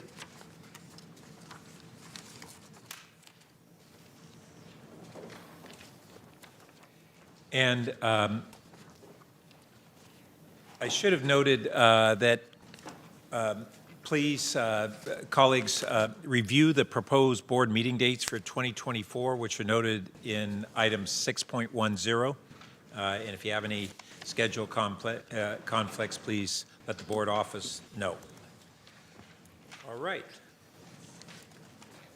So that moves us on to item 7.1, or excuse me, well, action items. First is 7.2, an action item to authorize the general manager, CEO, to execute a sole source contract. Well, wait a minute, 7.2 we just covered on consent. You want to go to 7.1? Should say 7.1. 7.1, okay, to authorize the general manager to execute a sole source contract with Knorr Brake Company, LLC, in the amount of up to $23 million plus for the projected 5-year contract with 2 one-year options for the purpose of supplying replacement brake parts for VTA light rail vehicles. Jesse Soto, Deputy Director of Transit Maintenance, will provide a brief report. Welcome. Great, welcome. Thank you. Thank you, Board. Staff is seeking authorization to execute the Knorr Brake Maintenance Contract. The agreement with Knorr Brakes is for an amount of up to $23.7 million for a term of 5 years with 2 one-year extensions. The funds for the agreement are included in the FY24, FY25 adopted VTA budget, will be requested in subsequent fiscal years. Knorr is the original brake equipment manufacturer and OEM supplier for the current Kinky Oshero VTA light rail cars. The brake design, drawings, and specifications are proprietary and the property of Knorr. Additionally, there are no independent licensed repair facilities to overhaul the brake equipment. The current light rail fleet has an estimated replacement cycle of 30 years. VTA is 22 years into that life cycle of the first existing train cars and is currently exploring new technologies for the next generation of train cars that may incorporate different braking systems. This contract will procure brake components for routine maintenance, component repairs, and required equipment for the maintenance of the existing brake system. This contract only supplies parts that are exclusive to the Knorr Brake Company, but staff will utilize acquiring non-proprietary support parts from other suppliers at a more competitive rate when available. Depending on mileage and condition, on average, VTA will overhaul between 20 to 25 cars a year with Knorr brake parts. This contract will allow VTA to continue maintaining the light rail brake system in a state of good repair within manufacturer specifications, meet regulatory requirements and safety standards. Thank you. Thank you. So first, we'll open public comment on this item. Do you have any speakers? There are no requests to speak, Chair. Okay. So public comments now closed, colleagues. Director Jimenez. Yeah, thank you for the information. Appreciate it. So let me just first say that obviously this is necessary. We have to do it. But I also recognize it's expensive. Saw the price tag, $23 million. I just sort of had to sit back in my chair a little bit in the office as I was reading through it, and I just have a few questions to better understand. The first one is, I imagine we've had the light rail system for many, many years. We have had replacement cars at some point, and so when let me ask that question. Over the course of the lifetime of how long we've had the light rail system in the vehicles, the trains, the train sets, if you will, we've added new train sets over the years, correct? The original train to San Jose was a UTC train about 22 years ago. Those were replaced with the existing trains. We haven't purchased new trains since. Okay, all right. And then, so the ones we had originally, for example, did we have a similar type of issue as it relates to, and I call it an issue, I know that's not, but a similar type of issue in which it's there's not a whole lot of folks that were doing the work around the brake system and such, or is this unique to this particular set that we purchased many years ago? Knorr is one of the leading brake manufacturers, and they do have most of the market. Although there is different systems out there, particularly our train is specific to the Knorr brake system. It can't really be altered or modified to incorporate a different type of brake system. Okay, so, all right. And I know in the report there was other mentions of I think there was some cost comparisons and discussions with other cities, say Los Angeles and other folks that are maybe have to do some of the same work, and we're trying to gauge whether this pricing was competitive or if it sort of matched the market conditions. I think we determined it does, but what I'm curious about is, are other jurisdictions encountering similar situations as it relates to their critical sort of systems like brakes and such? To the best of my ability, yes. Okay, all right. And then the last question I have is, do we, just in the minds of you all that are doing this work day in, day out, right, we see this well, not periodically, but every so often, Is there any thinking around the approach when we're procuring some of these systems in the future, so that way we're not tied to any one particular actor, if you will, that's offering these services? Because it doesn't seem like a good approach to me. They've essentially cornered the market, as you've said, and can, quite frankly, charge us whatever they want to charge us. And that's frustrating, and I'm curious if we're approaching procurement issues in the future a little differently, and if you have any comments related to item 7.3.b, which is the light rail pilot program, we're exploring different ways. So I'll stop there. Yeah, I'm going to let Derek talk about, a lot of this will be part of, I think a lot of this conversation will also be part of 7.3B, because one of the things that we're looking at with any kind of light rail pilot project or light rail vehicle pilot project is to make sure that we're not fully subscribed to proprietary either supplies, parts, systems. So I don't know, Derek, I'm going to let you talk. We should do that with everything that we purchase, and moving forward in the future, that's something that, and the way that we're going to approach all of our procurements. So good to hear. I'm glad. I am obviously not the only one thinking about this, but I'm curious, how would you say that, where's that going to be embedded? And how do you foresee us sort of approaching? Is it going to be a broader policy approach built into some of the, I don't know if it's the broader procurement policy, if you will, or how? I think initially you have to build it into the RFP, but also to, establish those policies so that we don't do that in the future. And we're going to make sure that, we're a little broader, with our scopes, and to make sure that we don't have anybody have the ability to corner us like that. Okay. The more prescriptive we are Right. about a vehicle, the more difficult it is to not be subscribed to that. Right. So that is a big discussion right now in the industry about not being so, well, we need this specifically for our vehicle and no other way. And so you end up spending a long time in design, and then specifically paying more during procurement, and then definitely more time during maintenance. And then you're also tied to that, to those parts or those abilities. So we really need to look at this. The whole industry is looking at this, the transit industry, the suppliers, the rail manufacturers. So we will, it's a really good point. Is it policy? Part of it is how do we, really learning as much as it's going on. There's a number of people going out for light rail cars right now, agencies, but really what can we do to avoid being in these situations as much as possible? And I think just in another report, the lifespan of the current system was like another 10, 15 years to something? The trains itself, not the system. Sorry, the trains. And so, which are obviously the brakes are on the trains. And so I think this is an opportune time to really dig into this and figure it out so future boards aren't encountering something similar, so. And you'll see that in 7.3B. Right, I know, I'm jumping ahead when I mentioned it, but thank you so much, I appreciate it, and I'll move approval. Okay, Director Jane, you had comments first? Yeah, I had Yeah, the but- same concern. Whenever I see the term sole source, it makes me very nervous. And I know that we didn't design these trains, so the manufacturer picked a sole source vendor, but you're saying it's proprietary, it's 23 years old, all the patents have expired, but things like brakes, they need to be certified by federal agencies to make sure that they're solid and they work. So I get that it takes a long time to get certified, but going forward with BART Phase 2 and everything, we don't want to be trapped into sole source for very much of the system. We want to make sure it's clear to all of our vendors that, this is a concern of ours and we need to spec it out. Director Blankley. Yeah, I want to call the board's attention to the Administration and Finance Committee report. As the chairperson, we had this exact discussion, so I want you all to be aware that all these same things, the reason it's not on consent coming to the board here is because of the dollar amount. And you'll see right in our report, same thing. We just don't want to see ourselves in this position again. And I mean, the word I used for it was being held hostage. That's how I felt it was. So just want to clarify for everybody that it's gone through our committee too, and we just felt like there's nothing we can do at this point, but we can certainly make sure that there are changes going forward. Okay, we have a motion and a second. We're ready to vote. All in favor? Aye. Opposed? That passes unanimously.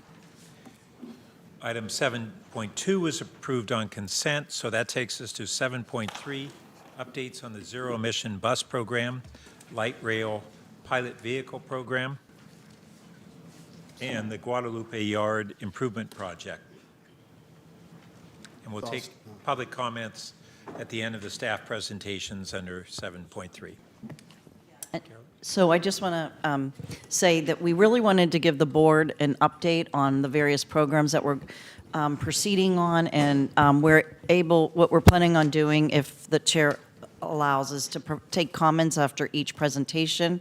And I think public comment will come at the end, but if there's any questions, I guess, after each. So I'm going to turn this over to our Chief Operating Officer, Derek Calhoun. You've seen him around, but it's time for him to really present all the work we're doing within operations and planning and engineering. Thanks. All right, thank you.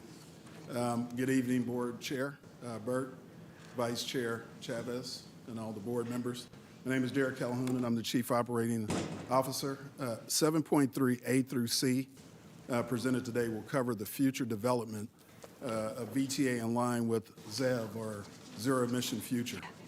I'm extremely excited about the future of VTA and what's coming, especially in 2026 with Super Bowl 60 and FIFA. These events will feature VTA and how robust our agency has become through some of our ZEV programs. We still have a long way to reach the CARB goal of zero emissions by 2040. These presentations tonight model what that will look like for VTA and how implementation will take place. Coming from AC Transit, I was able to see what it took to move the needle with ZEV. We tested various bus technologies to see what would benefit our operators and customers. The 5x5 study was a 2-year study that created results from fuel cell electric bus, battery electric bus, diesel hybrid bus, and conventional diesel bus technology controlled fleet. There were 5 different technologies being evaluated, 2 different fuel cell electric system designs, along with other technologies. 5 bus technology types were included in the study, hence the nickname of the report was 5x5 Transit Bus Technology Analysis.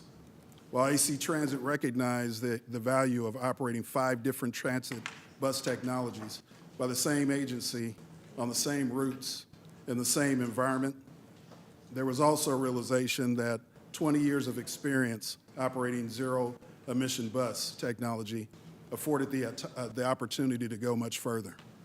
VTA will ramp up and implement similar strategies for 2040 to become a reality for our agency. Tonight, the following members will present bus, rail, and infrastructure updates in line with the ZEV plan. Here to present are Adam Berger, Innovation, Mobility, and ZEV Program Manager, Michael Bates, Operations Manager for Vehicle Rail Maintenance, Jason Kim, Senior Planner, and Ken Ronce, the Deputy Director of Rail Facilities and Transit Engineering. Before I turn it over to the presenters, though, I wanted to make sure the board was aware that our zero emission program is in full operation. And again, 2040, our bus fleet needs to be zero emission. Staff would also like you to understand some of the challenges that we face, like 1, discretionary funding, long service route blocks, energy efficiencies and availability, dealing with only 2 bus manufacturers in the entire country, the huge inflation costs, the fear of not expanding service with less options, cost reliability, and the uncertainty of what's being produced so far, and if it's even operationally functional for our system. So I'll be here to answer any questions after each presentation. And now I'll pass it over to Adam Berger to give us an update on our ZEV program. Adam. Thank you, Derek. Good evening, everyone. I'm Adam Berger. I'm the Innovative Mobility and Zero Emission Bus Program Manager for VTA. And tonight I want to give you a short presentation on the status of our zero emission transition. I'm going to hit 5 topics here. Remind you about the transition requirement that we're under. talk about some direction we received from the board in 2021 and the progress we've made since then, talk about some trends we're seeing, our current planning effort, the Zero Emission Bus Blueprint, and how that sets the stage for more involvement with the board of directors on this topic in the new year. So, as a reminder, the California Air Resources Board passed the Innovative Clean Transit Regulation in 2018. That requires that all transit operators in the state operate a fully zero-emission fleet by 2040.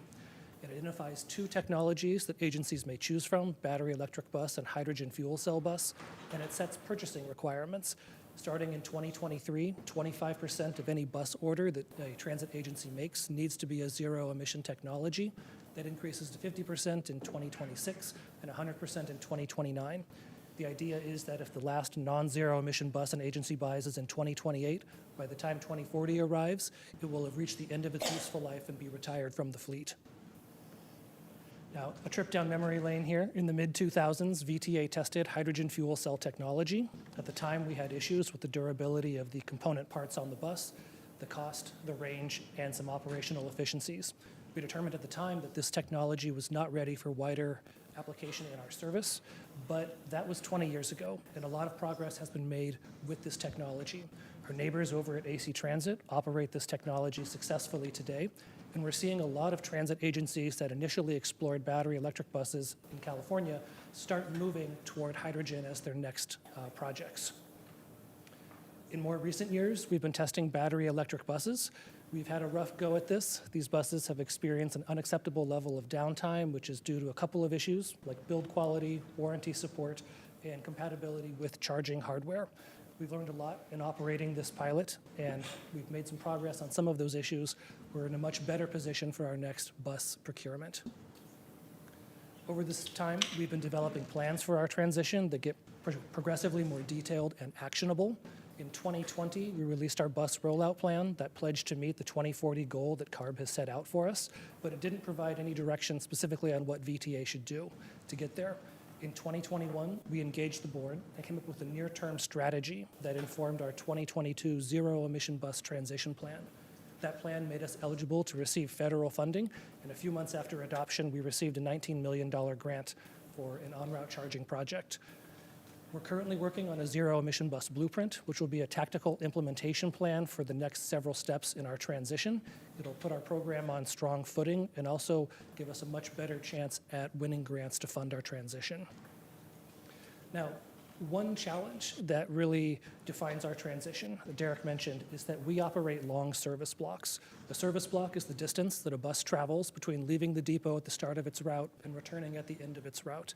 And the challenge we face is that battery electric buses that we charge at depots can only cover about 150 miles of travel.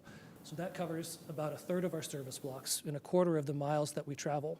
But if we try to get those buses to do those longer service blocks, we'll have to start buying 2 battery electric buses for every hybrid diesel that we retire. That can really add up in cost and our storage space requirement for buses.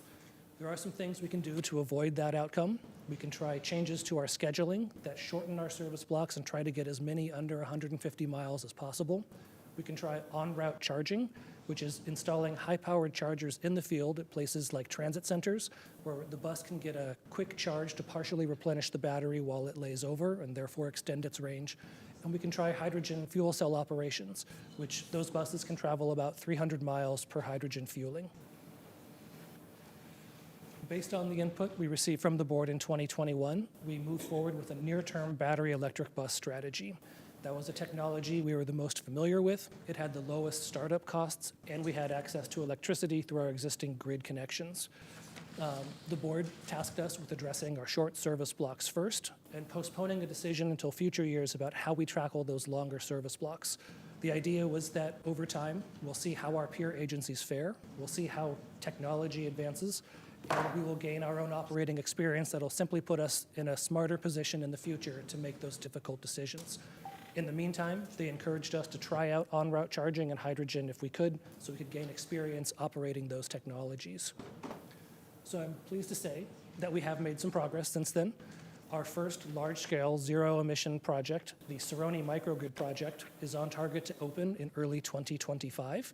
It would build the infrastructure associated with that first set of canopies you see in this rendering. Solar panels on the roof would collect green energy and transfer that into the microgrid, which is a large backup battery you see in the trailer to the left. That energy, along with grid electricity, would power 2 high-powered chargers, each of which would charge 17 buses at once, so 34 buses total. And to save space, we would use pantographs that come down from the roof to attach to the top of the bus for charging. We have an order for 35 buses that is soon to be in the works that would complement this infrastructure coming online. The FTA award that we received for the on-route charging project will allow us to test this technology at the Milpitas BART Center bus transit area, as well as at our Cerrone Depot. This will give our buses a fast charge, and this could be the solution to those range issues that I discussed earlier. But this also adds some complexity and some risk to our service. We become dependent on all that in the field infrastructure, working 100% of the time to ensure that buses don't get stranded or have to get pulled out of service early. And we want to test the real world and human factors that go into making this work. What happens when buses are late and don't get their full charge time? What happens if it's difficult to place the bus exactly under the charger and make a proper connection? This will help us explore that issue and assess whether this is a solution for wider application in our system. We hope to have the first section of this online in 2026, so we can test it shortly after bringing the new battery electric buses into our fleet. So some trends that we're experiencing. We're seeing costs increase for battery electric buses. In 2021, we projected the cost of these buses to be about $1.1 million. And in 2023, we're seeing them go for around $1.4 million. That's for a 40-foot bus. So about a 75% increase over the buses that they would be replacing. We're also seeing that agencies making this transition are having to increase the size of their fleet. That's because of the range issues I discussed previously, and a 15 to 25% increase in range is probably something we should anticipate. If so, that would increase our fleet size from about 500 to 550 buses, which would be more cost, but also some storage space considerations we'll have to deal with. The other side of the financial picture is that funding for this transition is difficult to get. Though we have been successful in getting grants from the state of California and from the federal level, we're seeing the cumulative request from all transit agencies be much larger than the funding that's currently available. In this example, FTA's low-no emissions program, which is the largest single source of funding, is well oversubscribed. In the first cycle in 2022, they had about 3 times as much ask as they were able to give out in funding. In 2023, it was 5 times as much, and I expect that trend to continue as more agencies start moving towards zero-emission transition and looking for funding. The last thing I'll note is that we're seeing some trends with some of the partners that will need to make this work. Battery electric bus manufacturers are disappearing. We've had Nova leave the US market recently, and Proterra is currently in Chapter 11 bankruptcy. We don't know when they emerge on the other side of that restructuring what their bus product line will look like. Another difficulty is that regardless of which technology we use, battery electric or hydrogen fuel cell, we're going to need a lot more electrical capacity at our bus depots to make this work. And we're hearing from PG&E that they have limited ability to deliver that capacity. Some transit agencies are just getting flat-out no's that they can't deliver it. Others are getting a portion of the capacity that they request. And PG&E is asking for 5 to 7 year lead times for when we will need that energy. And that's a difficult thing to forecast when we're reliant upon grants that, from year to year to fund this, and we don't know when we'll get them. So that takes me to our current planning effort. The zero-emission bus blueprint has 2 main goals. The first is to give us a state of the zero-emission bus space, where it is today and where we think it's going. We'll be developing some capital and operating costs for different scenarios for what our future might look like, as well as doing some service modeling to understand what the service impacts are, what the energy needs are, what the fleet needs are, as well as some environmental and human impact analysis. The production of buses and the batteries has some negative side effects that we want to make sure we're understanding before we commit to a technology. I hope to have that work wrapped up in the next few months and to bring it to the board in early 2024 at a workshop where we can do a deep dive and get some direction about where we should go in the future of our program.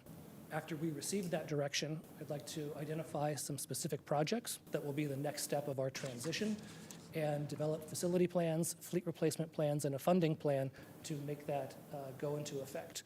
So you will hear a lot from me in the coming months. And that's my last slide. I'm happy to take any questions. Thank you. We'll go ahead and go to questions at this time. Director Jane? Thank you, Adam. I noticed that the bus prices have gone up from 2021 from 1.1 million to 1.4 million, but battery prices are coming down, have generally come down. Is there a supply chain issue? Is there a domestic production requirement where we have to get domestic buses to get the federal grant money and such?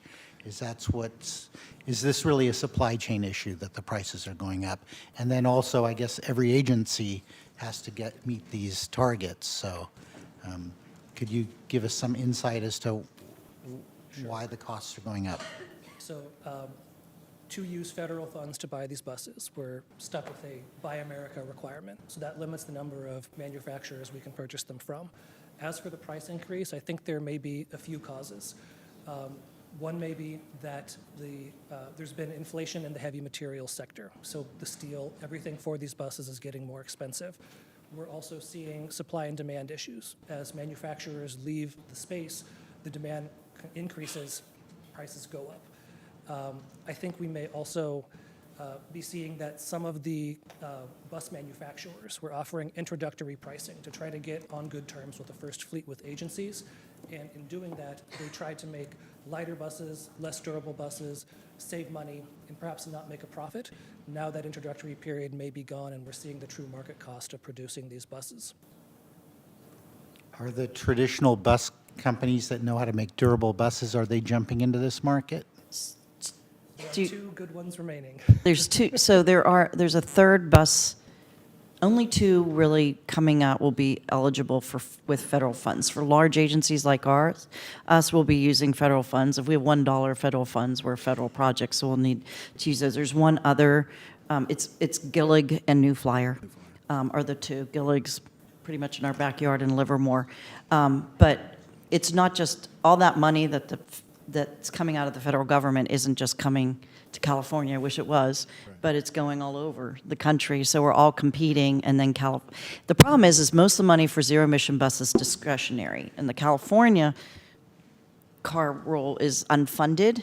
The state has some money, but not only has the state had some money, they gave some flexibility on the zero emission bus funding to allow it for operations to help in our region or throughout the state. And I think in our region, there will be a push to allow some of that to go to operations to some of the agencies versus go to zero emission bus. So that's another concern of ours as well. And that's, in general, just something that the region's having to deal with some of the other operators. So it's getting harder and harder. We're competing with, for us, we were even told you're probably not going to get a grant the second year if you got one the year before. Then you're going another round, and then you're trying to get another grant. So it's just very, very difficult. And the only other manufacturer is limited right now for federal grants because it's out of, they're in China. Yeah, and it's not Buy America at this point. And even if, so there's just a lot of concerns there. Thank you. Oh, one last thing.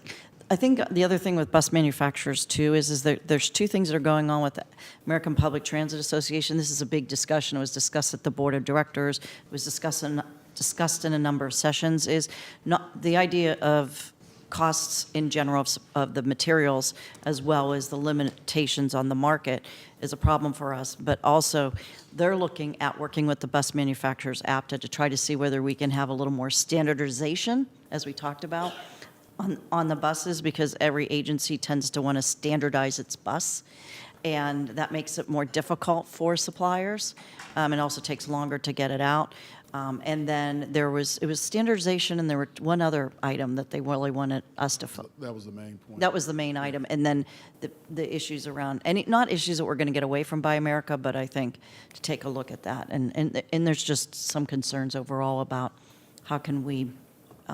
I know what it is, procurement documents. Oh, yeah. It's procurement documents, and I can't tell you exactly what it is about the procurement documents. Oh, I know what it is.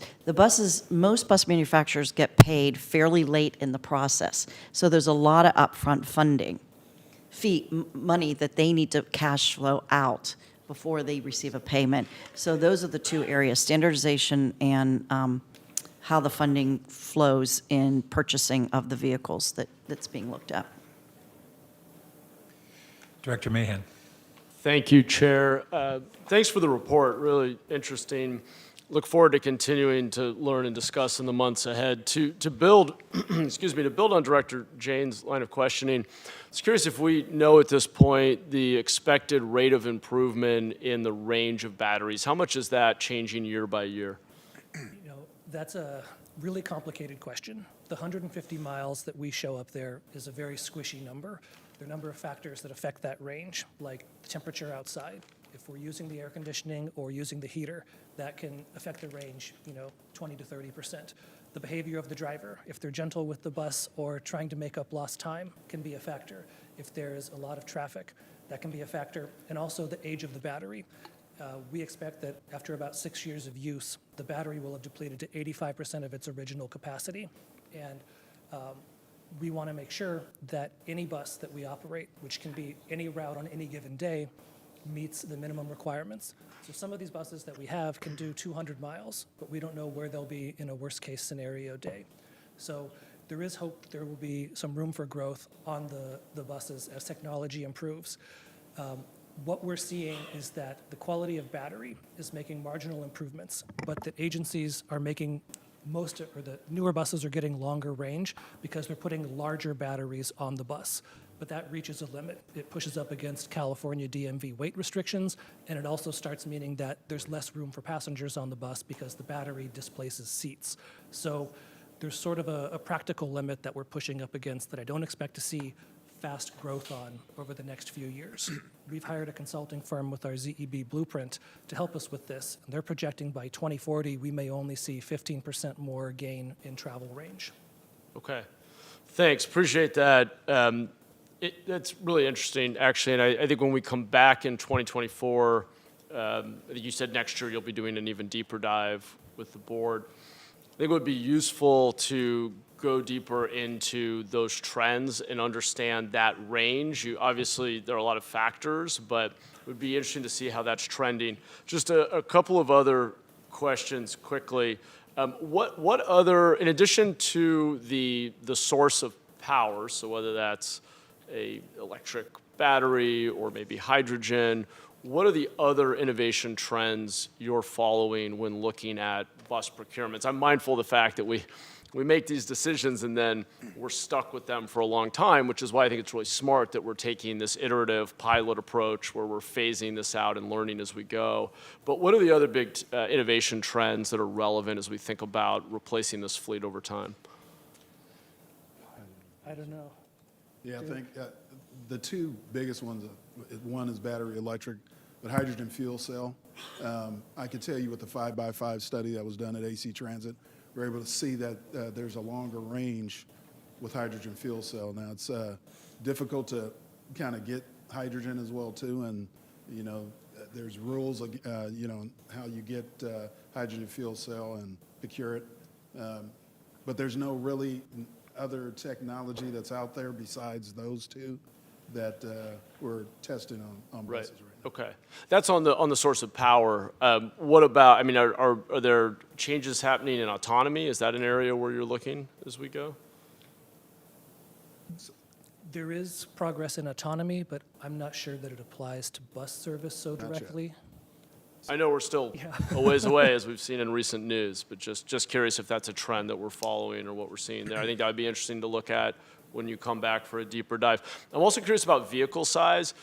For routes that are high capacity, oversubscribed, very popular, you need the big vehicle. To what extent are we looking, and this would help with the efficiency of the battery, I would think, with smaller vehicles. Have we looked at smaller vehicles for those feeder routes that are kind of on the periphery that maybe have less volume, lower volume of passengers? And is that a way to actually facilitate some of this transition because maybe you get longer range and greater efficiency if the weight of the vehicle is smaller?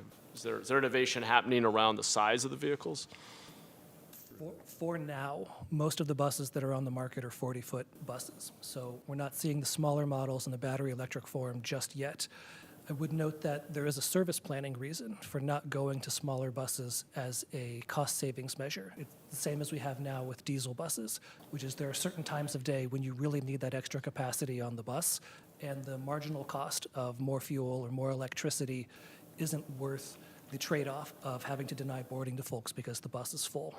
Sure. Yeah, it probably only makes sense on certain routes.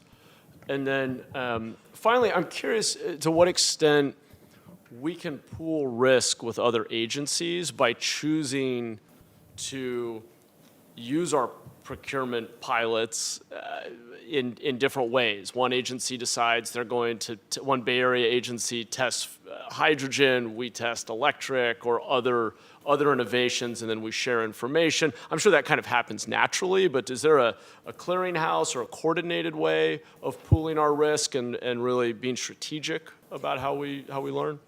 There are opportunities to go in jointly on bus procurements with other agencies or on state contracts. That's something that happens today.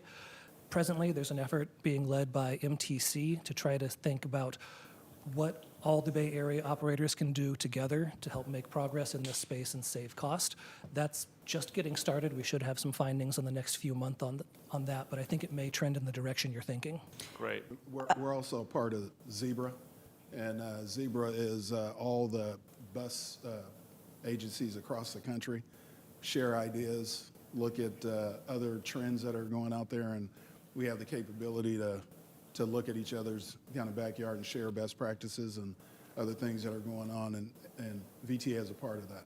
Okay, and do we find that's great to hear. If we were to pool and do a joint procurement and then be able to guarantee a manufacturer a larger order of electric buses, but our risk is lower because we're only taking 5% of the order, whatever it is, do we see unit costs come down? Is anyone, I mean, I would think higher volume and certainty would allow us to see lower unit costs. That's the model, yes. That's the hope, it sounds like. I think the state's looking at that, the region's looking at that. Okay. I know we can partner with other agencies to be able to do that. We're looking at that, like whether Samtrans or others that we go with. I know we're looking at it, because we don't have to do it just with zero-emission bus. We have to do it with our non-revenue vehicles, and we're looking at partnerships with the county, I think the city. I know the county. Now we're looking at, we're talking with the county about even sharing parcels, where we can have fueling stations or charging stations. Those types of things. Yeah. The other thing is that when you asked about the smaller fleets, recently there was a paratransit vehicle manufacturer, which there hasn't been one that could do zero-emission bus. So there is one now, I think, in the country. So now, I think CARB recently did the rules, have all paratransit as well. But once again, there's one manufacturer at this time that will take all the California, the paratransit fleet. So, and those turn over faster. They have less of a useful life. So that will be another supply chain issue that will be coming up as well. Got it. Okay. Well, thank you. Really look forward to the follow-up, deeper dive next year, but this was informative and appreciate the report. Thanks so much. Director Lee.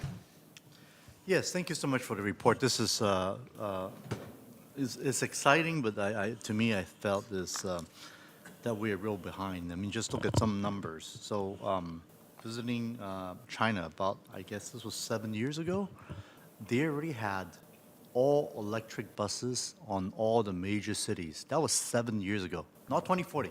That was minus 23 minus 7, right? So they already have it, and so I'm just befuddled how slow we're moving. Again, we have different safety rules, environmental rules. I get all that, and so a couple of things that I'm concerned about. Number one is, if we only have 2 electric companies, bus companies, right now, that we're going back to the same issue we talked about 45 minutes ago, right? Sole source, we're stuck with the same company. And then second thing is, do we ever look outside? I understand the federal grant issue, but have we looked outside at least for comparison? What they have in Germany, what they have in Japan, Korea, China, just to see what type of technology, what type of sources that they are providing, what type of costs they are coming up with, right? Just to get some relative comparison. Is this something that we have even looked at all?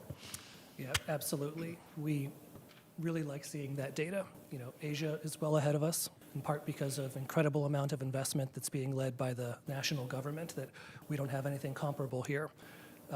Europe is also ahead of us for similar reasons. and we like looking at international reports to see what their costs are like, how they reach their efficiencies. It's a model to follow.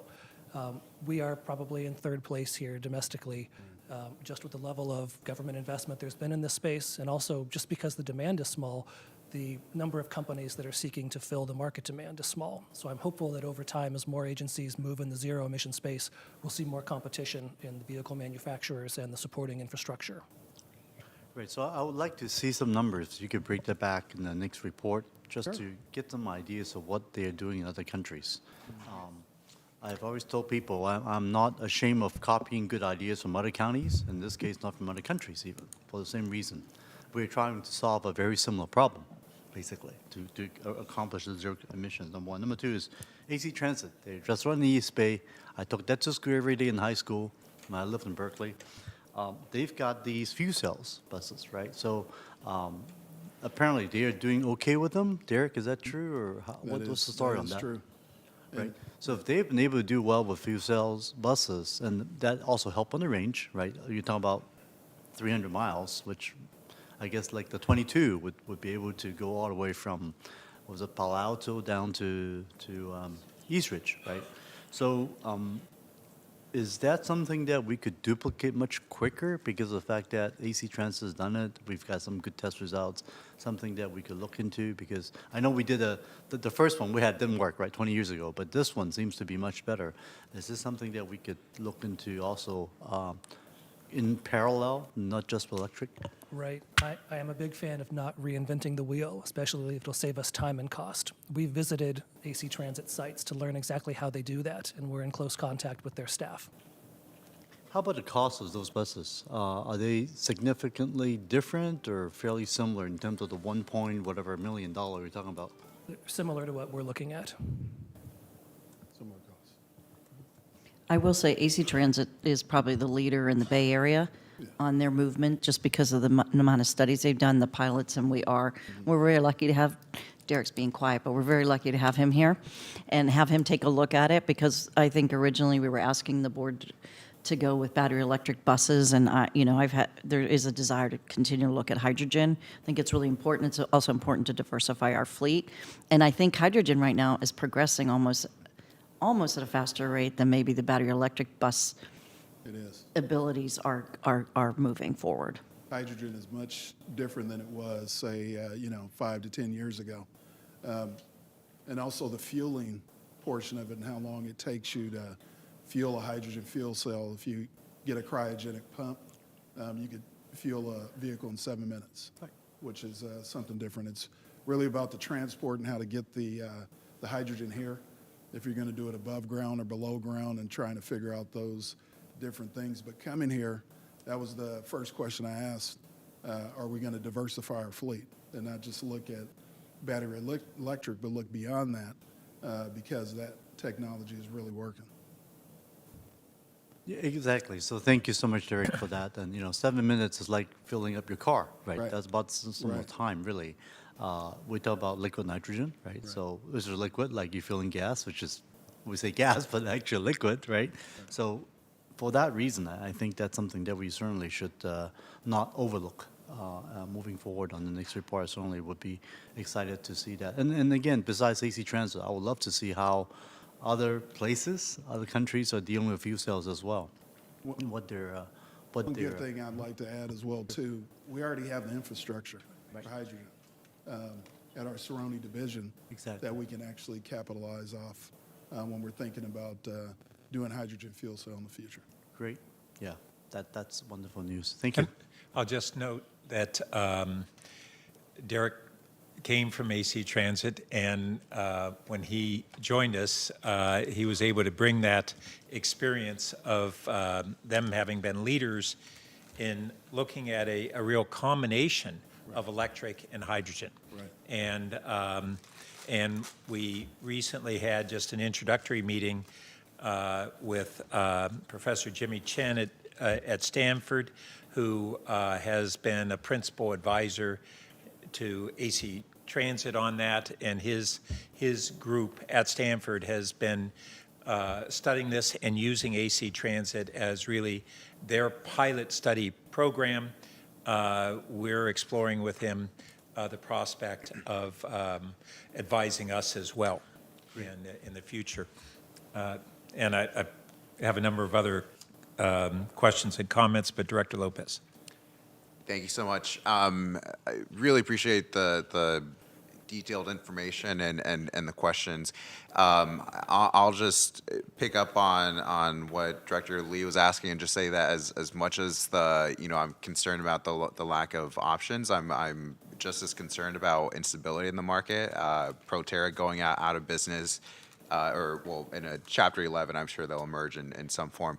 But it may be just as bad to not just be locked into one, but to purchase from a company and then they go out of business. So Carolyn, when you talk about your work with APTA, things like the capital lead time and some degree of standardization, I think will really make the difference for some of these manufacturers to make sure that the sector is viable long term. I think that's going to be really critical, and we may not be able to each do our custom tweaks just because it may not be efficient for the market.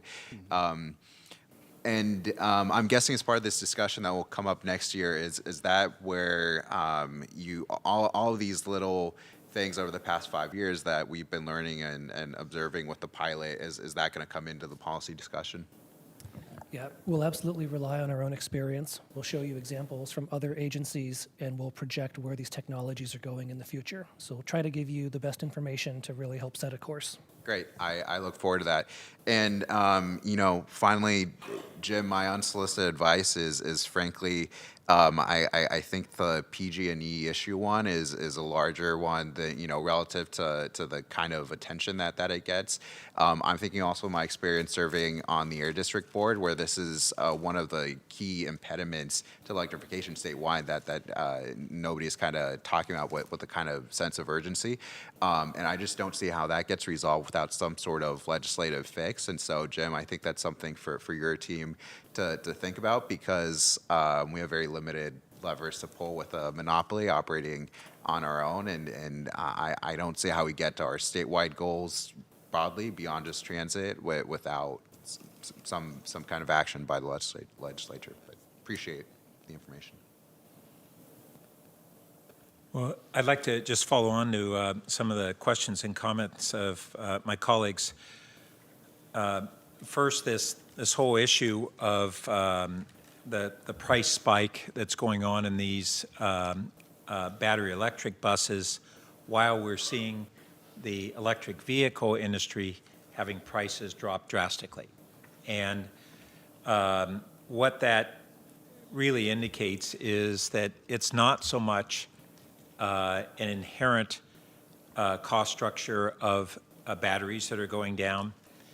The cost of steel and other materials are going up for automobiles as well as buses, and that's a real cost increase, but it doesn't explain this divergence of directions. And what we really have is a complete disconnect between supply and demand domestically, and that demand is being driven by two different mandates: a federal mandate to buy American and a state mandate to buy zero-emission buses.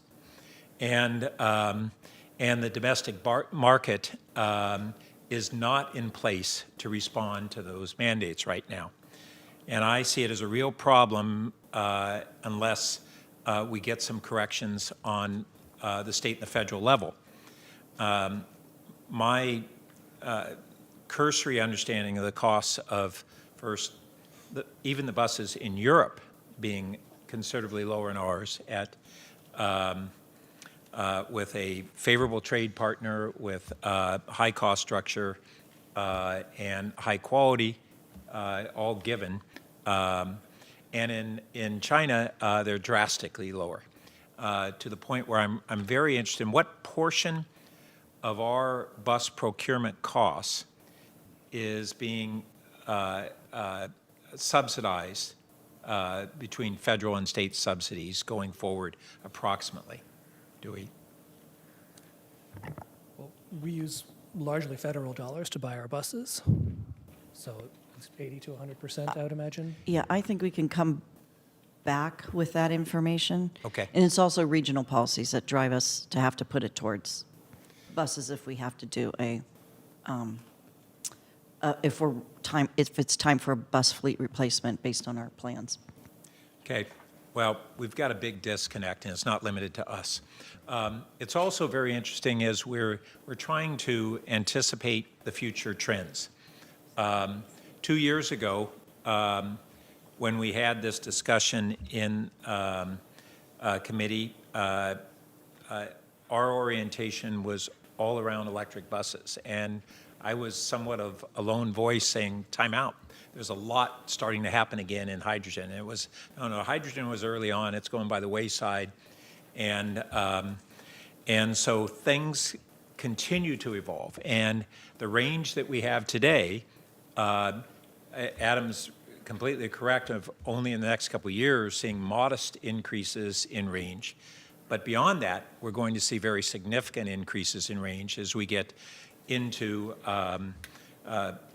right now looking most likely as solid-state lithium-ion batteries that are not only perhaps double or more the energy density that we have today, but they are safer and quicker charging and longer charge cycles.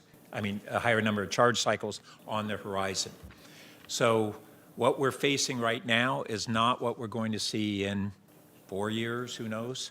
But it's evolving rapidly. The other question is on operating costs and fuel of the hydrogen versus the electric buses. First, when we're looking at our hydrogen, are we anticipating using green hydrogen, and at what cost versus gray hydrogen derived from fossil fuels? So presently, about 90% of the commercial hydrogen is derived from fossil fuels, largely from reforming methane. So that has some pretty serious carbon impacts. There are a lot of agencies that are now getting into the hydrogen space, and there are questions about whether the national supply can meet that interest. Some of the agencies in Northern California source their hydrogen from Southern California and vice versa. And the cost of transporting it, since it doesn't have, like an electrical grid, like electricity comes to us, can actually bring the price quite a bit up. So there's a lot of variability depending on each agency's geography and the size of the deal they strike as to what the cost will be. Presently, we're seeing hydrogen be probably 3 or 4 or 5 times more expensive to move a mile of a bus than we're seeing with battery electric or diesel. There is a vision that at some point hydrogen production will increase, and the Biden administration is doing a lot of work in this regard. There could be new hubs in California, especially that build green hydrogen, that would be really appealing to source from. And there's also a vision that pipelines will be built from the manufacturing facilities closer to the consumption points that would lower the cost of hydrogen. So potentially a lot of movement in the space and a lot of renewable sources of hydrogen coming online. We just don't see that just yet. Yeah. So hydrogen today is moderately costly based upon using fossil fuel-derived hydrogen, and green hydrogen is today much more expensive than the gray hydrogen. But the Biden administration has tens of billions of dollars focused on, they've called a moonshot of green hydrogen getting down to $1 a kilogram? A decade. $1 a kilogram by 2030. In a decade, yeah. Yeah. And whether we'll get there or not, and what all the distribution needs are and how they'll be resolved is part of a massive program.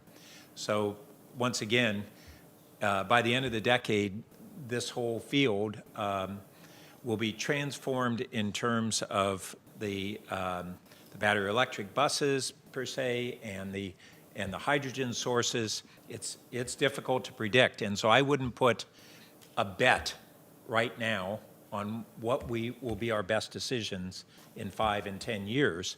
But what we have to do is keep moving forward.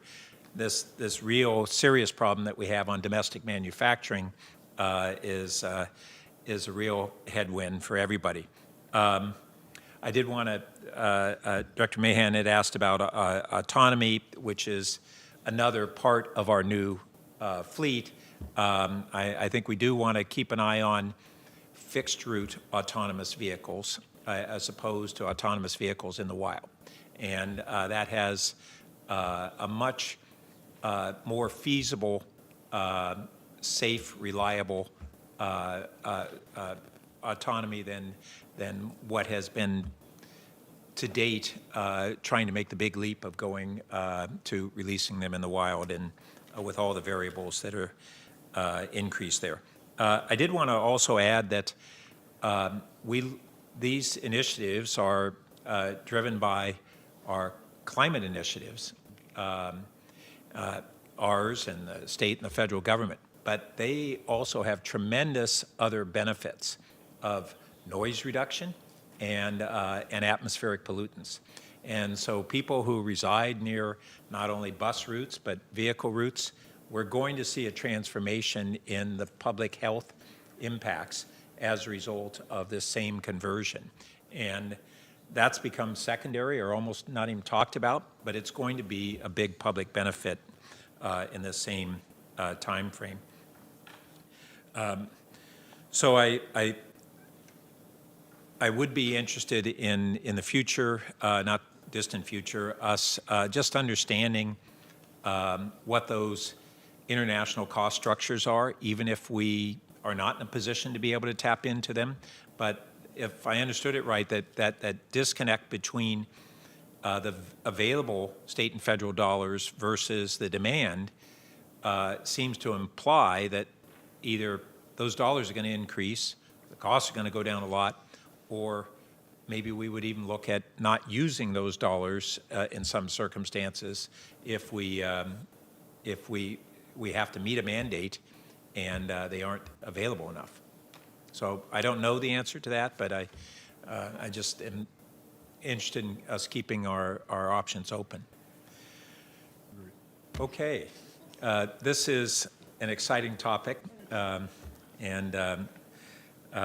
so do we have one public speaker?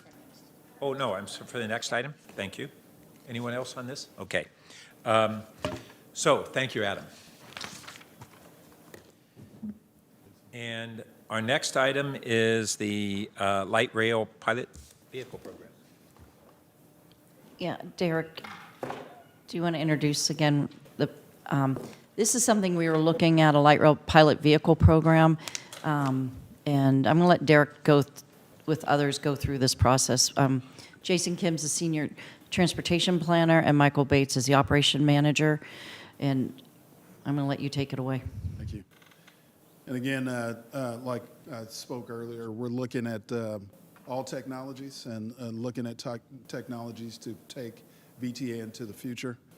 Jason is going to talk, and Michael, they're going to talk a little bit about what we're looking at right now. We're looking at a pilot program right now for our light rail vehicle with the potential for the light rail vehicle to go off catenary. What that means is going off wire and having the ability to go off wire for up to 10 miles potentially or more. And that would be driven by battery, electric. And, we have certain areas here where we have, concerns with OCS, our overhead lines. And wouldn't it be nice for our riders to see something different out there and innovative? And so we're trying to think outside the box with how we're looking at the future for VTA. And so this is just a little bit of a presentation on, what we're looking for in the future. So I'll turn it over to Jason and then Michael. Go ahead, Jason. Great. Thanks, Derek. So I want to start off by talking a little about the future of light rail. We've brought the future of light rail item to the board kind of throughout the past couple years. I want to give you a little update that our light rail operating costs, which has kind of been the focus of our program, those costs have started to stabilize after kind of coming out of the pandemic, as well as coming out of our midlife overhaul program. Our ridership on light rails also continues to increase. We're about 65% of pre-pandemic ridership, which is, slightly below average, a little bit below the national average of about 70%. But our ridership return has been pretty good compared to most other agencies. We're also continuing to monitor new and emerging technologies, both regarding light rail as well as other what I'll call non-standard modes. So we really are continuing to look at all different kinds of technologies for our system. And so one of the next steps and the thing that we're focusing on today is a fleet strategy moving forward. The thing that got brought up is with item 7.1 was what does our schedule look like for replacing vehicles? Our typical useful life of a light rail vehicle is about 30 years, and so we're anticipating our light rail vehicles to start reaching the end of their useful life in about 2031. That means by about 2032, we need new vehicles in place here at VTA to provide continued operations for our passengers here. And what we really need to do is kind of count back from that 2032 timeframe. Right now, we're seeing it's about a 5 to 7 year process for.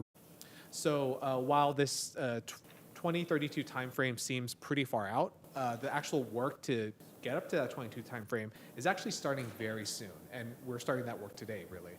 And so one of the things that we want to move forward with is a light rail vehicle pilot. We want to learn as much as we can about new light rail technologies before we order this new fleet of vehicles. And so we're hoping we'll be able to operate a pilot for at least a year before we actually have to put in an order for new vehicles.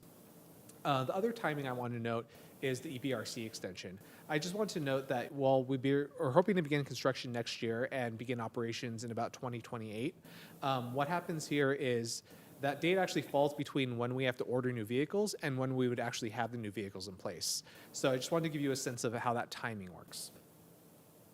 The last thing I want to note is what are some of the benefits of a new fleet of vehicles? We had talked about in item 7.1 regarding some of the costs of light rail.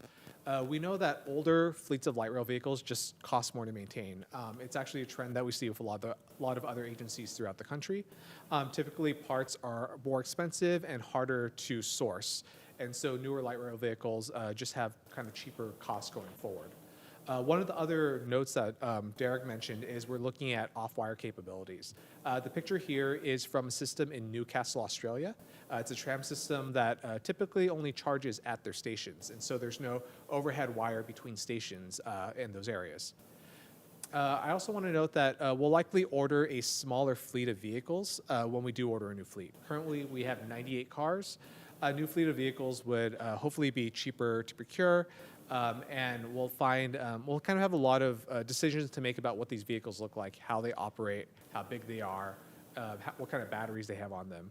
And so we're going to be making those decisions as part of this pilot process that we're moving forward with. With that, I'd be happy to hand it off to Mike to talk about what we're doing with the pilot program itself. Right. Good evening, Board. My name is Michael Bates. I'm the Operations Manager for Light Rail Vehicle Maintenance. The Light Rail Vehicle Pilot Program is designed to determine the best solutions for your agency and future fleet. The program will examine refurbished vehicles as well as new vehicles for determine the best solution. The fleet could be a combination of both new and refurbished vehicles. The program will test new technologies, car lengths, inside configurations, and optional or operational processes.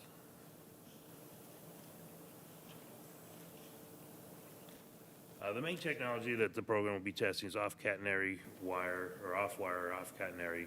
The off-wire operation will allow overhead wire to be removed from congested areas like downtown San Jose or into areas where overhead wire is problematic, like airports. Trains will also be able to operate in sections that have lost power or have other overhead issues. New sections of rail could be extended without the installation of catenary, saving on construction and maintenance costs. Technology advancements will improve the train operation and safety. New signaling and control systems allow your agency to operate express trains at the same time of operating standard operating trains. Advanced warning systems would give operators increased warning to avoid obstacles in the right-of-way. New wayside communication and control monitoring systems would provide real-time data about the train performance and issues.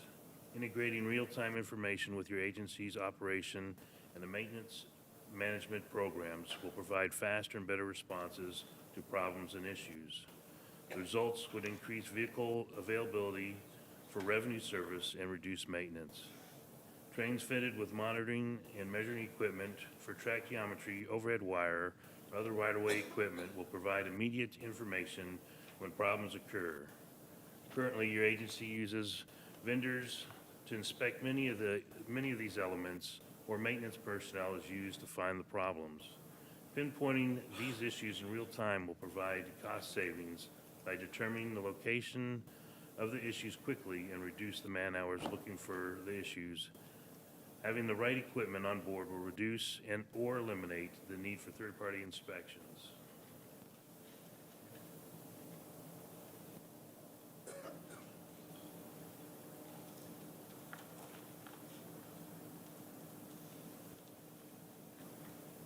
Mott McDonald is your agency's partner in conducting the pilot program feasibility study.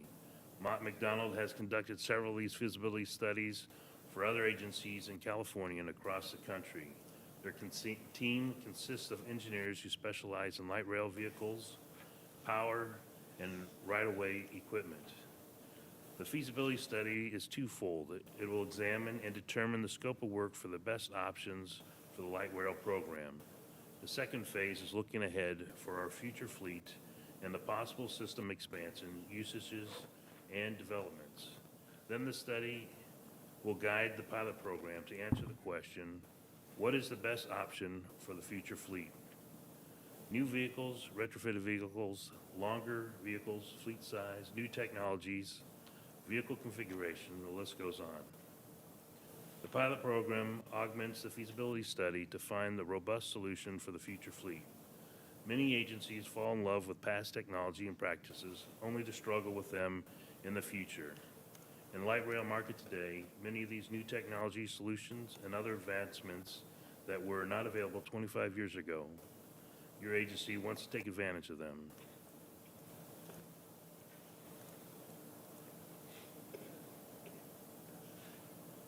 The pilot program has a tight schedule. The feasibility study will be completed by June 2024. Our goal is to have vehicles delivered by December 2025 in time for revenue service for Super Bowl 60 in February 2026. There are 6 FIFA World Cup games also scheduled for June 2026. The pilot program will test current technologies and operations, providing your agency with valuable information for the best options for the future fleet. The examination of maintenance costs and procedures will be key in determining the vehicle and the equipment to give your agency the biggest bang for the buck. The old fleet is due for major overhaul in 2031, 2032. The scope of this overhaul will need to be determined by engineers. Your agency is incurring retrofitting costs now. For example, the door control units are obsolete and need to be replaced. To replace all the units is just under $3 million, plus in-house labor. The wiring of the vehicles is old and out front, and wearing out from movement of the vehicles. The wiring for articulating section is upwards of $16,000 per vehicle. For fleet replacements, about $1.6 million. Our fleet management system has 16 modules to replace, plus main control unit. This could be upwards of $60 million to replace modules individually. All these current issues would be around $690,000 per vehicle to replace these electronic components to bring the vehicles up to date.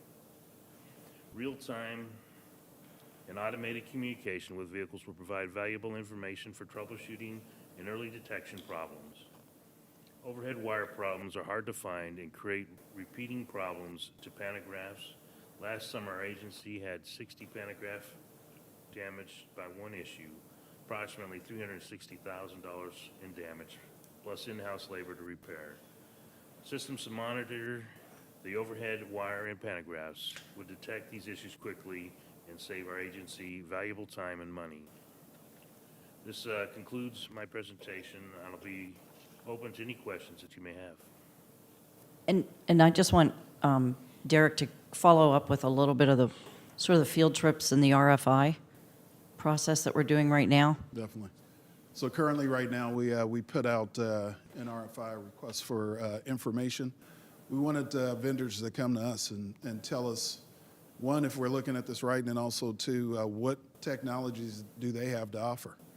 Right now, we have 4 vendors that we are interviewing. We actually just completed 1 interview so far. We have 2 others next week. And then after that, we have another. We have agencies ranging from our current vendor, Kiki Shario, to Stadler, that is in Utah but comes from Europe. We also have Siemens as well. That is coming, and then Awesome will be another interview that we have coming up. And the interview is meant for us to find out what they have and if they can do what we're asking them to do. And for the most part, you know, we put out the questions initially, and these vendors actually responded, and they're interested in launching a pilot program here. So we're going to take a look. We're going to step back and take a look at all the questions after we finish, and then assess who we would go with to go through this pilot program. Again, I want to kind of emphasize that we have to do something. You know, we have VTA is really going to be on the forefront of all these events that are taking place. And it's not just the events. We're talking about what we're going to look like for the future here at VTA. But all these events that are coming up, I just came yesterday from a meeting with FIFA. We're kind of ahead of the curve with being at the table with the host committee. And I don't think anybody here understands what FIFA is really all about. It is going to inundate this entire city, county, you know, all the way to the Bay Area.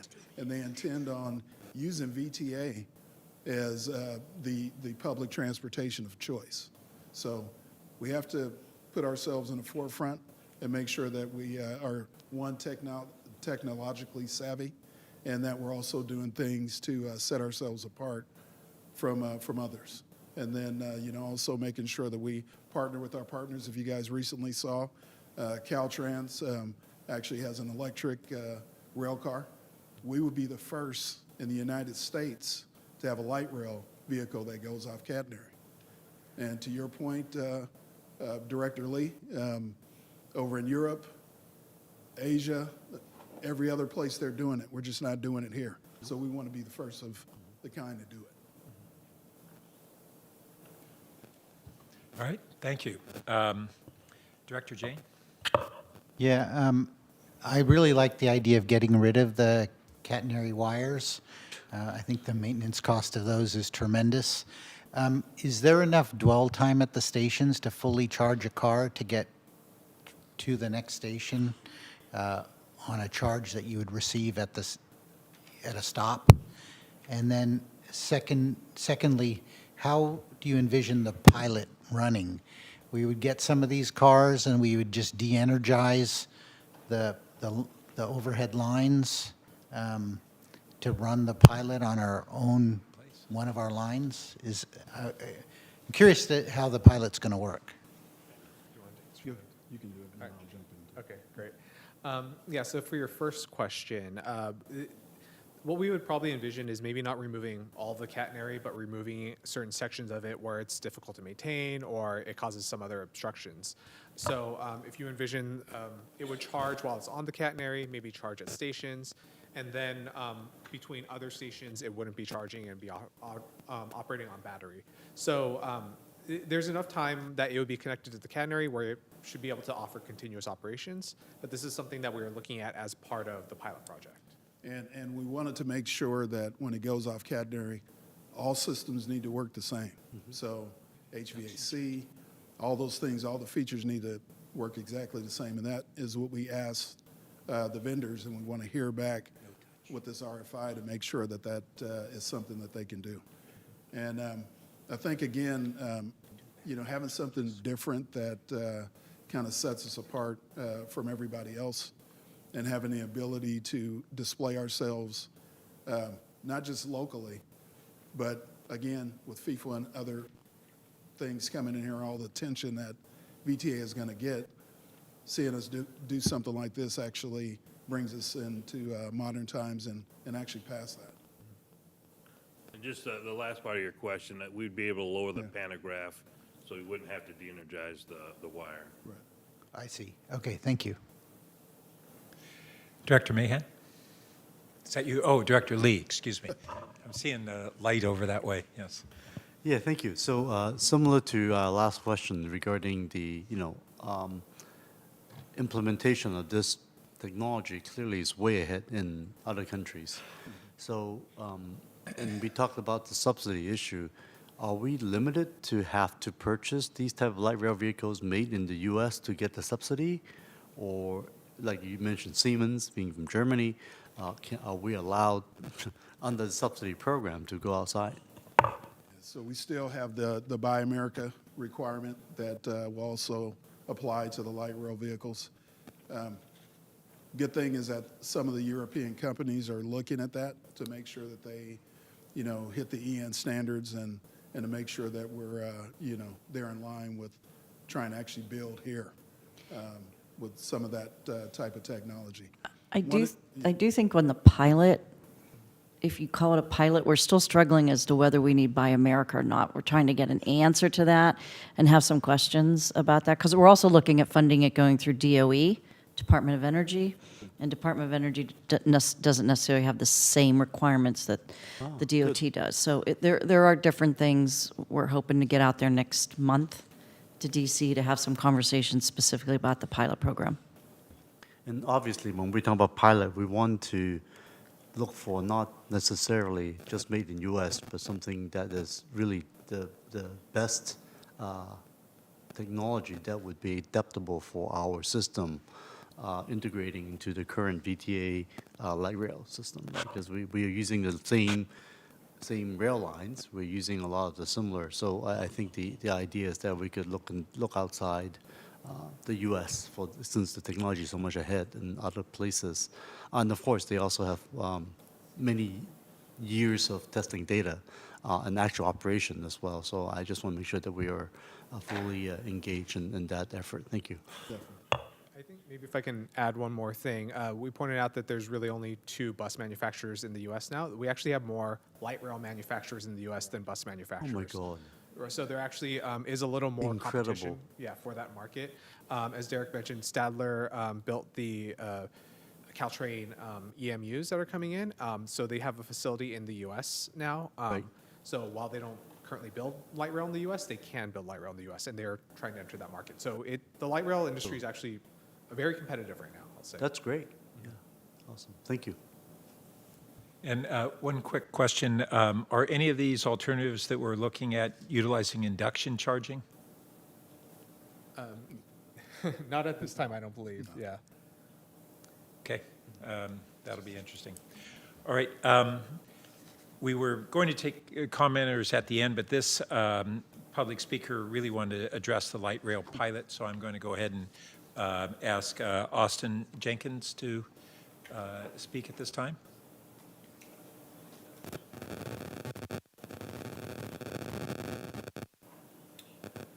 Good evening. I'm Austin Jenkins. I've been around for a long time. I think that most of you know that I have served as various positions at VTA. I started as a bus driver in 1974.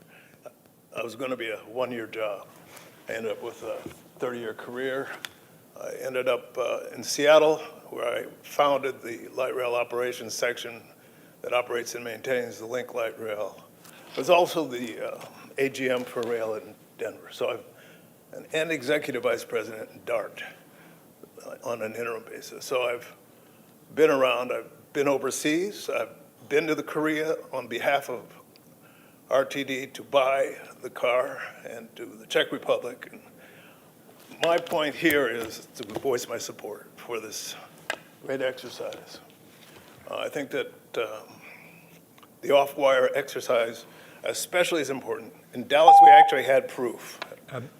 This is always Mr. my problem. Jenkins, I talk way too long. So. That's all right. If you wanted to wrap up, go ahead. No, I know will that wrap you've been up. I working just with wanted our to staff. say this is exciting. The general manager has assembled a terrific team. The whole chief team, and this is a bright time for VTA. It's a tough time, but I would encourage you to support this. Thank you. Thank you. All right. So I think that wraps it up. Thank you, Jason and Michael. And so now we'll move on to the 7.3C, the Guadalupe Yard Improvement Project.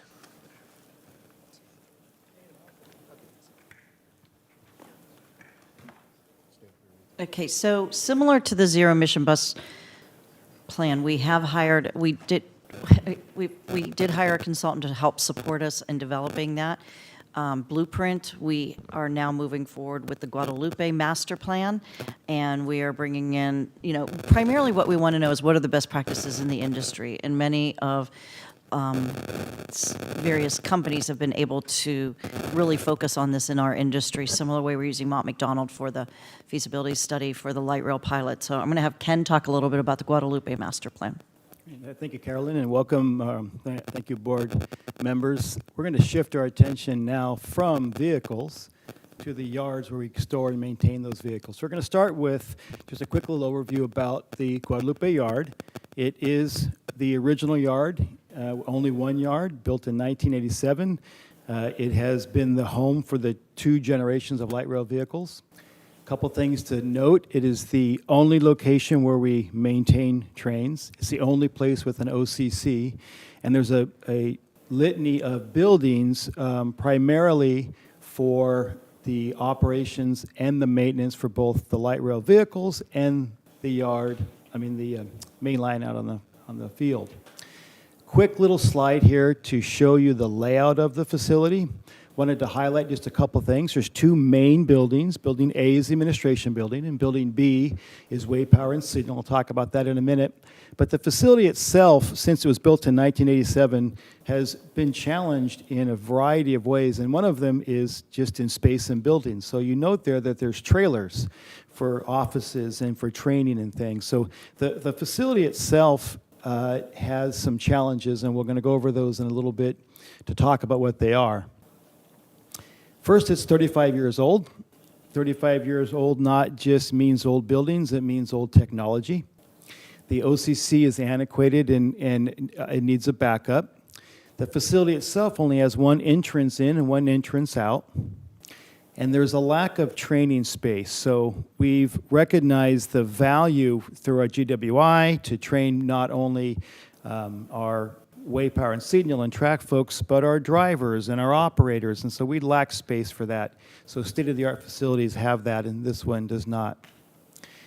A major change for the facility was the removal of Building B in response to the tragedy that we had 2 years ago that was in Building B. We removed Building B. That means is our entire Way Power and Signal, all of the station maintainers, the track, the OCS, the traction power, they're all now at either a Zanker lease or at Cerrone. And so not even our operation is done fully from this spot, and that needs to be corrected. The OCC, we learned after the tragedy the value of having a good OCC and the problem with having a single location. And so we are now in the process of engineering a new site at Cerrone to be a standalone operation and control center. It doesn't mean that this would go away. It means that this could be a backup, and we would need to evaluate how to establish an ongoing backup for the future. But it is worth knowing that the OCC is both antiquated in technology and space. Before we move on to what the master plan will do, we wanted to highlight some of the near-term improvements. So it's worth knowing that a facility like this continues to go through a program of rehabilitation. So you'll note on this slide, we are in the process of engineering a new train wash, a new wheel truing machine, moving toward better security for both fencing around the building where our operators sign in and a security entrance at the San Pedro entrance. So not only are we needing to upgrade the facility, but we need to do this in light of ongoing rehabilitation. Did want to highlight an important project before we got too far in the presentation, and that's the Memorial Tree Garden. This is happening at Guadalupe. It is in construction now. The upper right slide show a rendering of what the Memorial Garden will look like, and the lower right shows an in-progress construction photograph. So early next year, in the January timeframe, we'll have a formal opening, and this will be to honor the 11 valued employees that lost their life on May 26, 2021. And it's something that we're including in this presentation because it's a very, very important part, not just the master planning, but it's important to recognize what's happening now. So the Guadalupe Yard, what is needed? A significant improvement plan is needed. That's needed to both improve efficiency and reliability. The first step of that will be a master plan. So much like the ZEB blueprint and much like the pilot project for the light rail vehicles, a master plan has been initiated. That master plan is a formal capital project. An RFP was used to seek interest from the consulting community to help us with the preparation of that plan. And we have selected a consultant. WSP has been our selected firm to help us support us in this effort. The first effort is about a $500,000 plan. It'll take approximately 10 months. And the purpose of that plan is to do several things. One is to establish what is the industry best practices. So the WSP team has a lot of experience in this area. They've already been involved in several master plans, and they've visited many of the properties. They will help take us to those properties to visit them ourselves so we can see them firsthand and learn what is their best practices. They will help us then integrate that into our system to help us understand what some alternatives are for progression of what would an ultimate light rail yard look like. We will have workshops to help us craft a preferred alternative. And then once the preferred alternative is evaluated and decided, we will develop cost estimates and an implementation plan. Because a full yard can cost many, many, many, many millions, we know that we will need to do this over time, and they'll help us establish a way to implement that overall plan. A big part of this is our commitment to communicate. So not only will we be communicating with our workforce, but we'll be providing outreach to all staff. So an important part of this master plan will be not just to finalize a configuration that works and establish a funding strategy, but we'll make sure that that has both input and outreach to our workforce and our staff. So the next steps for us, I'm going back here. I'm going crazy with this thing. Where am I? There we go. I heard there was a second delay, and I guess I should respect that. So using the master plan, we will come back to you and provide an update on what we've heard, where we're going, what are the alternatives, and what our preferred alternative is. We will bring back and introduce you to our project management team, so you'll get to meet the WSP members and help build some communication between you and our team. And then what we will do, like I said, is the main point is to get a funding strategy that can help bridge the gap between where we are today and where we need to be in the long term. Some of the things that WSP will be evaluating is how do we posture ourselves to deal with new vehicles, like the item we just heard before, how do we become more efficient, and how do we do this in a way that our entire team can be back together at a site that's unified, that has an OCC and the security and the operations and maintenance components that they deserve. So we wanted to just let you know what's happening so that when we bring it back, you'll have already had a benefit of an update and a briefing. So with that, I'll open it up to any questions. Thank you, Ken. Any questions? Director Jane. Thank you, Ken. When I toured the Guadalupe yard, I noticed that there was no storage, and I see in this plan there's storage for parts. And I saw a lot of parts sitting out in the elements, rusting away. And I know the staff there was complaining about the fact that there was no storage. So do you feel that that's being rectified here? Yeah, so three parts to that question. In that slide, and I go back to it if you'd like, there is a part storage building that we have now. The building itself is not large enough to satisfy all the parts that are needed for the operations and maintenance. So the upper left-hand corner there has the part storage building. So there is a capital project now where we're building another building to take the parts you're talking about, which are all the electrical components, and put them in a building. There's a third part to it, though, that's the part that the master plan will help evaluate is parts management. And so a big part of our inefficiency is a lack of good parts management.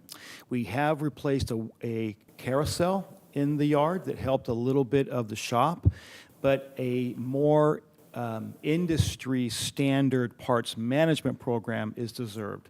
So the master plan should help rectify the needs for what should we be going toward. So the part storage building now is not enough. We're going to add another building to get stuff out of the rain and out of the elements, but that won't solve the problem. It'll get us stopgap, but we need a parts management system, and the master plan will help us shape that. I don't know if we actually presented this, it was a while back to the board, but one of our largest drivers of our cost are parts. And the parts management is an area we really need to work on. Some of the stuff about bringing on new technology, even in the rail facility, as well as parts management, is a lot of these new rail systems, the rail cars, have control systems that allow you to know to see when parts will start to fail and be able to appropriately inventory them. We don't have anything like that, and so definitely the supply chain issues we really need to work on, because even for ourselves. And one of the values to have a strategy from beginning to end, parts management might be an early activity to improve. And so there's going to be space management things that need to get evaluated, and then implementation. So parts management is a key part of that industrial engineering that we're going to be looking at. Okay. Well, we can now take public comment. Chair, we have 2 hands raised on Zoom. We'll begin with Blair Beekman, followed by Eugene Bradley. Blair, please accept the unmute and begin speaking when you're ready. All right, thank you, Blair Beekman. Thank you to the chair for asking a public comment on all 3 items. A lot of things to talk about. I wish you could allow a bit more public comment, but to continue, for myself, with the issues of the light rail, the future of light rail trains, biometric camera use. I think, we may be using that now kind of frequently, but I think it's going to become more regular in our future. I hope yourselves can learn how to have more open conversations with the public about the subject, and my words here hopefully can help you familiarize yourself with the subject. About the electric car issues, there's electric cars, batteries powered, and hydrogen fuel cells. It sounds like you're going to have to learn how to separate and talk about each of those items in the future. And there's real issues with the batteries that they're dangerous. They're causing massive weird fires we can't control. Learn how to talk about that, hopefully, how to talk about this subject. Thank you. Thank you. Eugene, please accept the unmute and begin speaking whenever you're ready. Evening once again, board members and staff. Eugene Bradley, Silicon Valley Transit users. Couple of quick questions, one of which is regarding the future of light rail.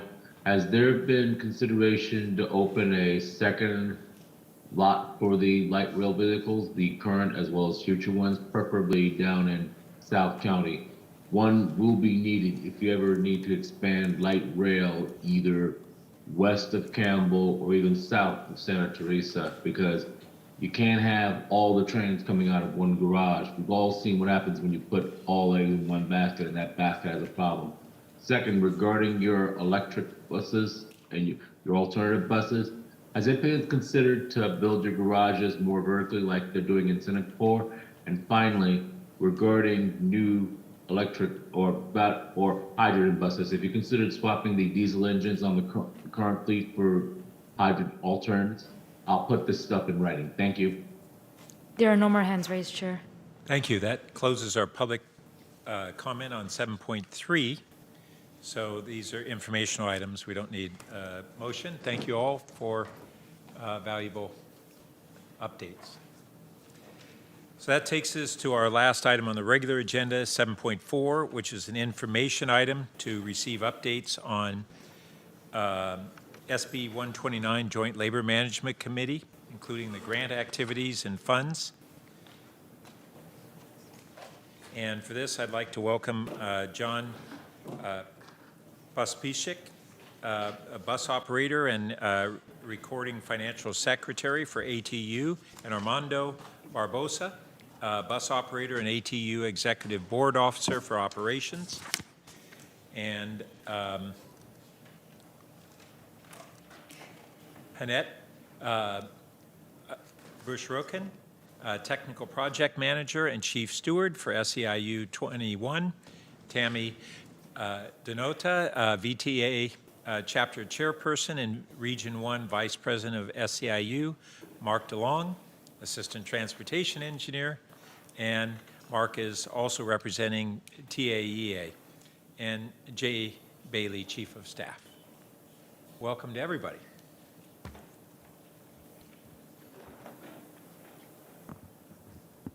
And Sylvia, we forgot to introduce yourselves. I'm so sorry. That's why I'm here. Oh, I missed someone? We must ask me. Go ahead. We must have missed it. Well, greetings and good evening to the board. Greetings and good evening to the board.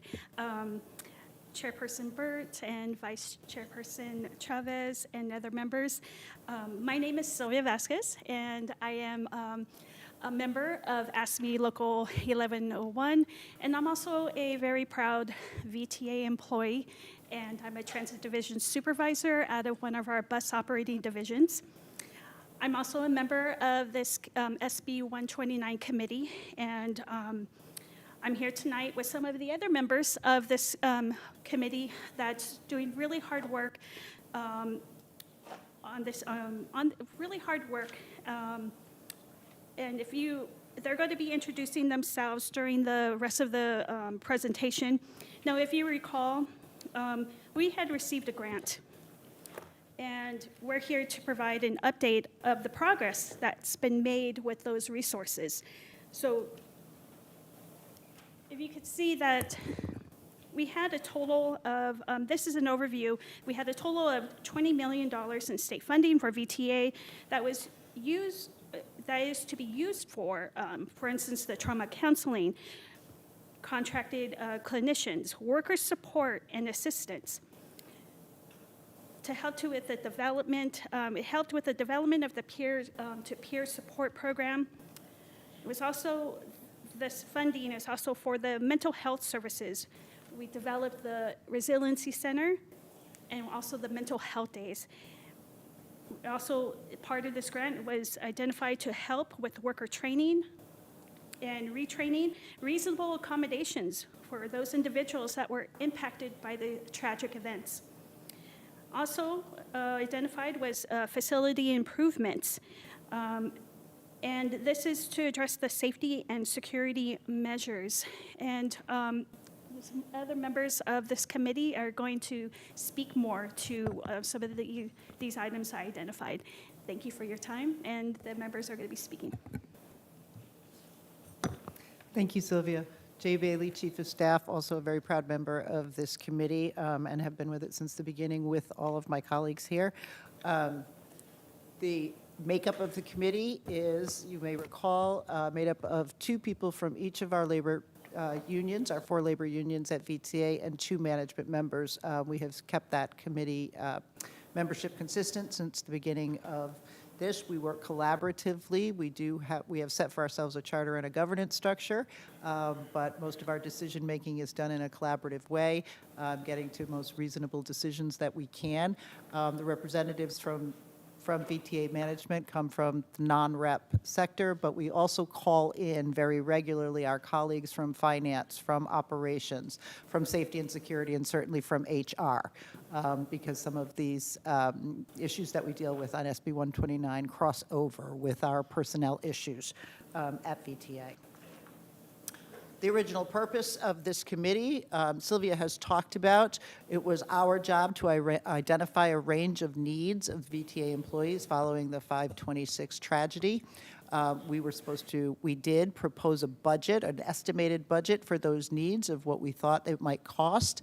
And then we also had to set out to support 2 interrelated board referrals. One was to establish a VTA resiliency center, which the plan is will become a county-wide resiliency center over time, and then develop an RFQ for an organizational culture and climate change initiative, which you will hear a little bit about here as well tonight.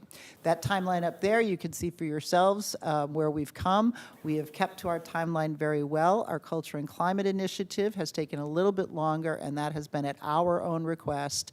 As we brought in our executive leadership team to the SB 129 committee work, we decided very consciously to take a little bit more time and to establish our collaborative decision-making so that we could really embed this in our culture at VTA and go forward. So that is one of the areas that we are about 3 months behind on, but everything else is on target, and you'll hear more about that. I'll turn it over to Mark DeLong from TAEA, who will talk a little bit more. Thank you, Jay.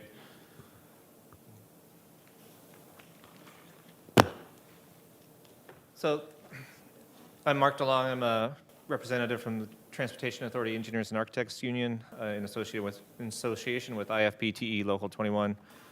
The work plan within the California Development Board grant itself specified 17 specific budget categories, and I'll get into those a little bit later on in the presentation when we cover the budget.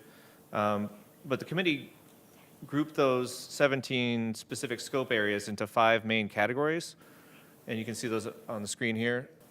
The committee made a concerted effort to prioritize and push forward efforts related to the support of employee mental health and creating and fostering a supportive work environment that would allow employees the ability to heal and recover in the wake of the 526 tragedy.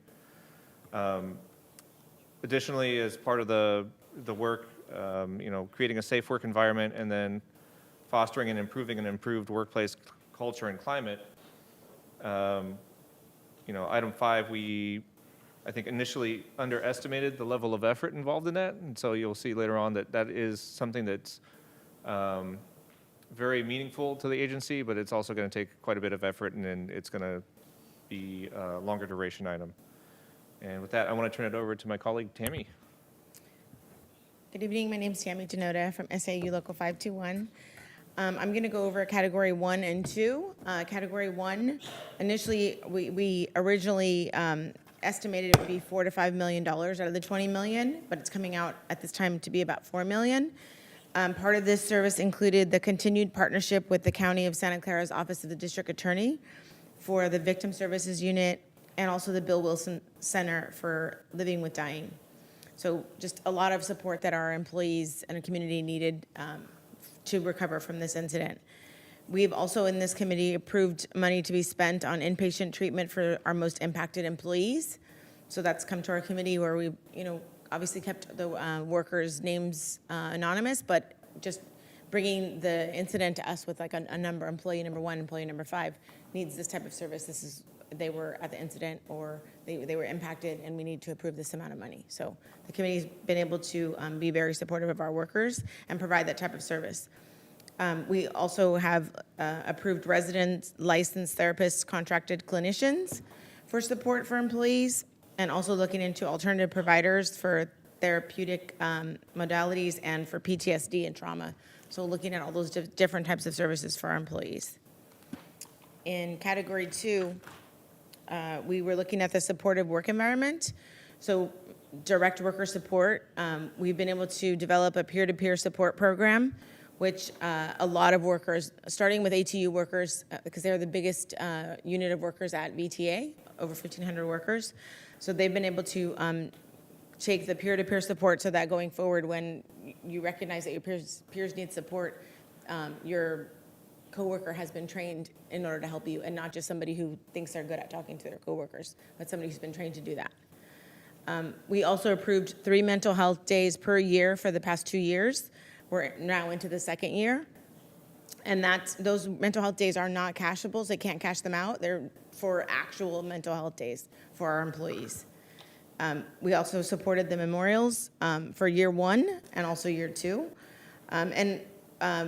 the grant money hasn't been the only people to support that. VTA, the general manager has provided a lot of VTA funds for those memorials as well. So we want to recognize that. Also, we provided reasonable accommodations where needed for specific employees that were impacted. And we've also provided supportive interim pay for those on workers' comp, when workers' comp was not approved or it was sort of in limbo. The initial budget for this originally was 9 to 11 million, and right now it's about 9.5 million. And with that, I'll pass it on.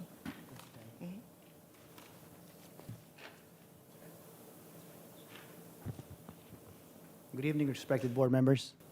My name is Randeep Sangha, and I'm AFSCME Local 1101 President, and also a Transportation Superintendent. I manage OCC at VTA, Field Supervision, and Special Events. I'm going to speak about Category 3, Safe Work Environment. So part of the SB 129 grant money was allocated to provide training to promote safe and secure workplace for our workers. And majority of the cost was absorbed by VTA for this training, because VTA is already providing the active shooter training, which is mandated by, which is federally mandated.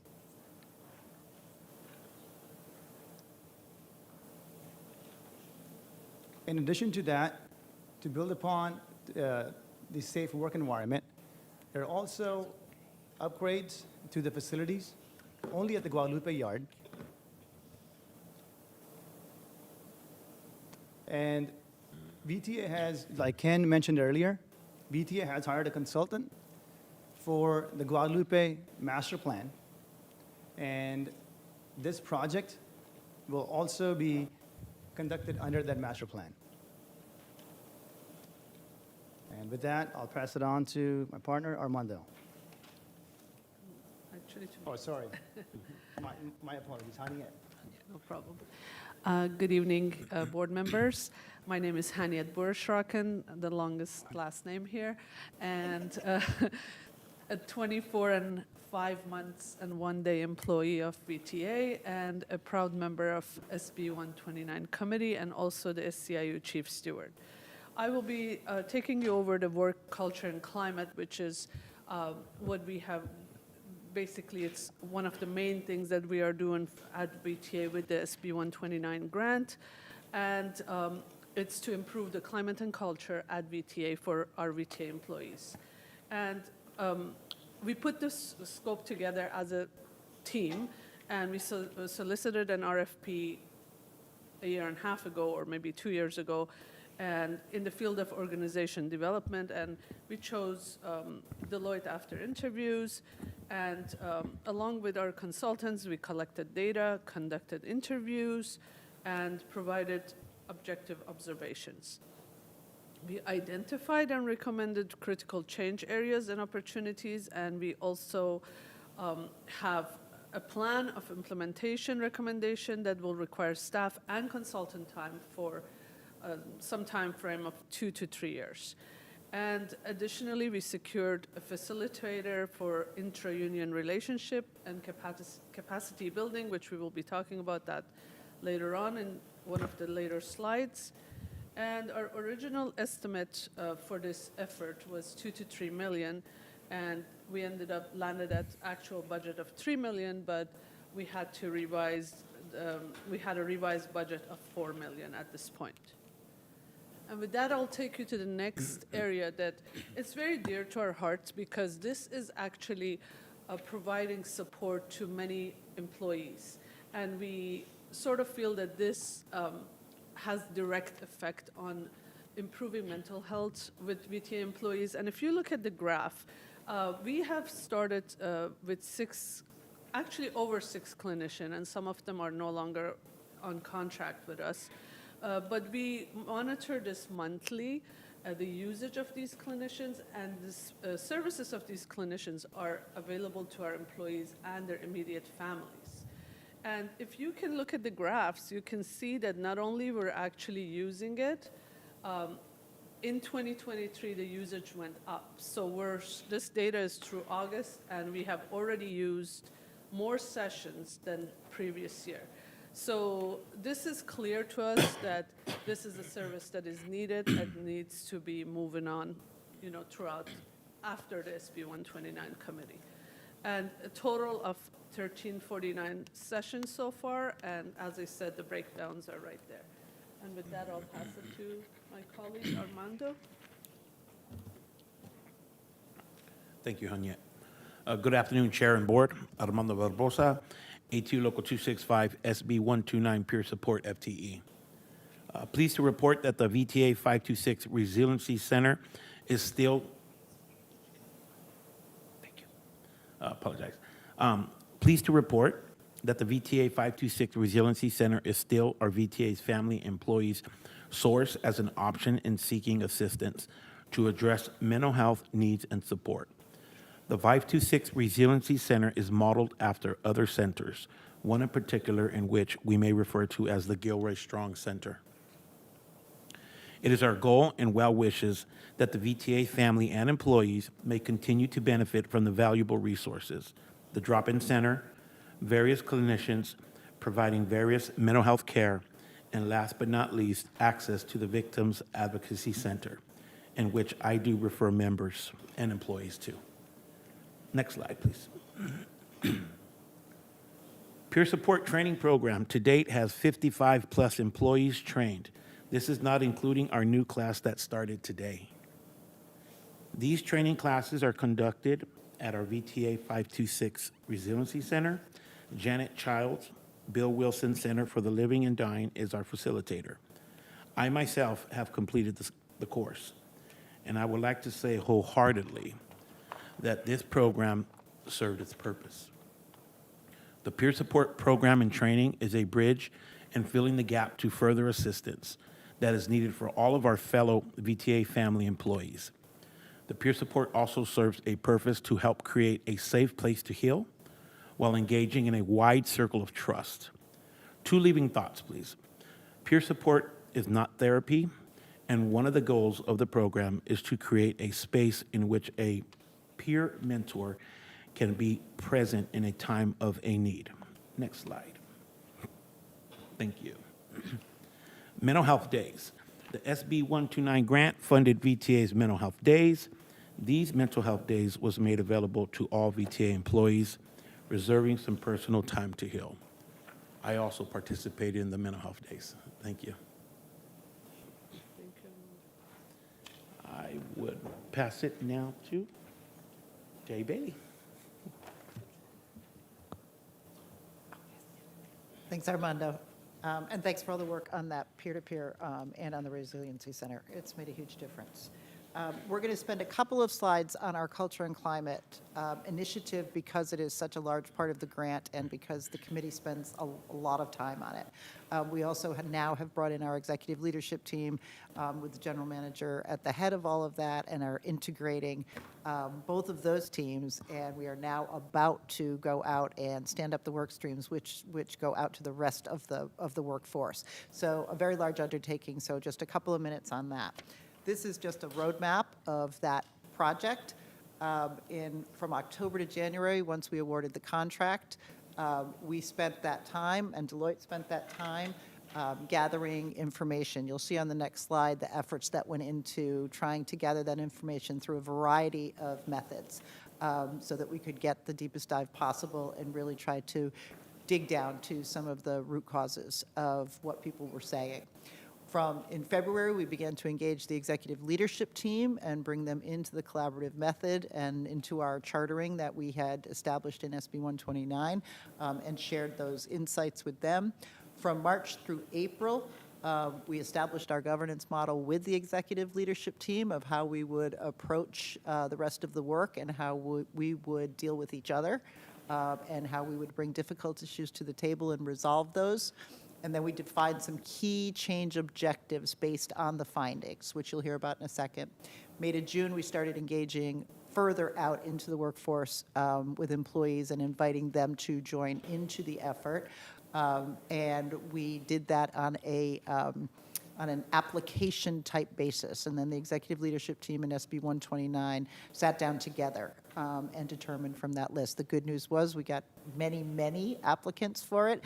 The bad news is you can't have teams of, 150. So that was great work.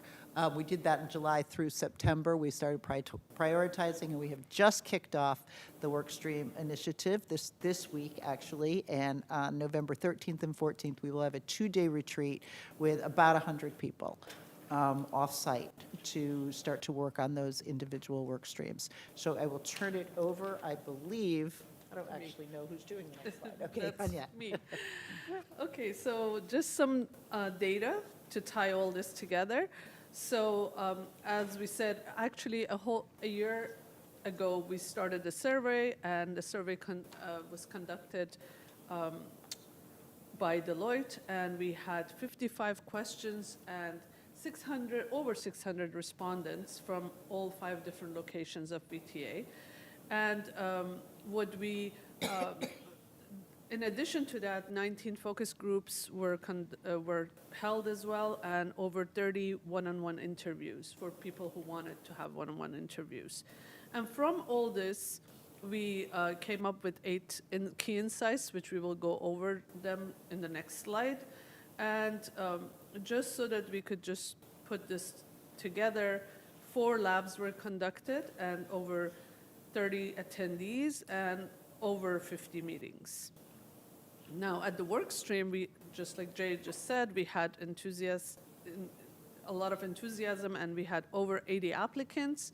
We selected 46 of them for the 3 different teams that we will be also going over that. And the breakdown of the distribution of the union and all that is right on the infograph if you wanted to take a look at that. And yes, I do. So, and then with that, I'll take you right into the 8 key insights that we will be working on, or that we have come up with from the survey and all the focus groups. And just to highlight them, insight number 1, VTA is still healing from 5/26 tragedy, and pre-existing culture issues are slowing the journey. Insight number 2 is there is evidence that VTA has inconsistent safety culture, which potentially creates risks to employees and customers. Insight number 3, widespread leadership challenges that exist. And number 4, employees are proud of and motivated by their colleagues and the service they provide to the community. This was very much highlighted in the survey respondents' answers, and we actually wanted to emphasize on that because that was something that a lot of employees, long-term or new employees, were emphasizing that.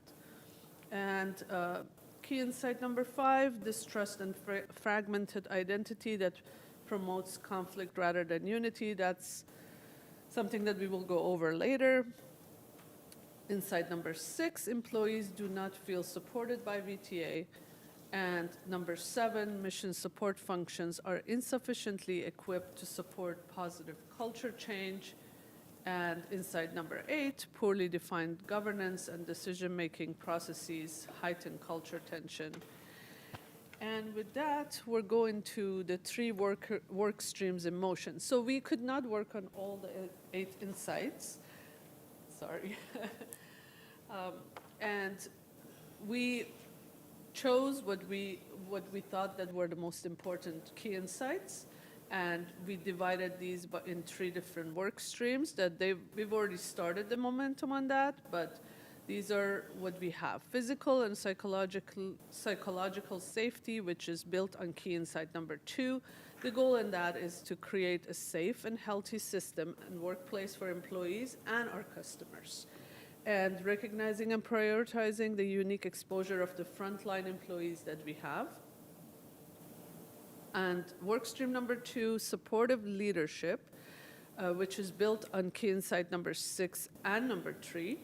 And the goals are modeling VTA values while promoting a positive and inclusive culture, supporting and appreciating employees while helping them achieve their goals, And work stream number 3, which is dear to my heart because I'm on that work stream, it's really communication and vision, and it's built on key insight number 5, committing to creating a unified workforce where employees feel engaged and empowered and are feeling that they're all working towards a comprehensive and unified mission. And we know that we might have bored you, but let's talk about what's in the future, and which is the exciting part. We just had our 90-minute launch session on October 31st on Halloween Day, and it was to basically welcome our new workstream volunteers to the program, and also to build enthusiasm and create unity. This was conducted over Teams, online, but we're very much looking forward to our 2-day offsite lab, which is on November 13th and 14th, where we will all get together along with the executive leadership and the entire team, which will be about maybe 100 people.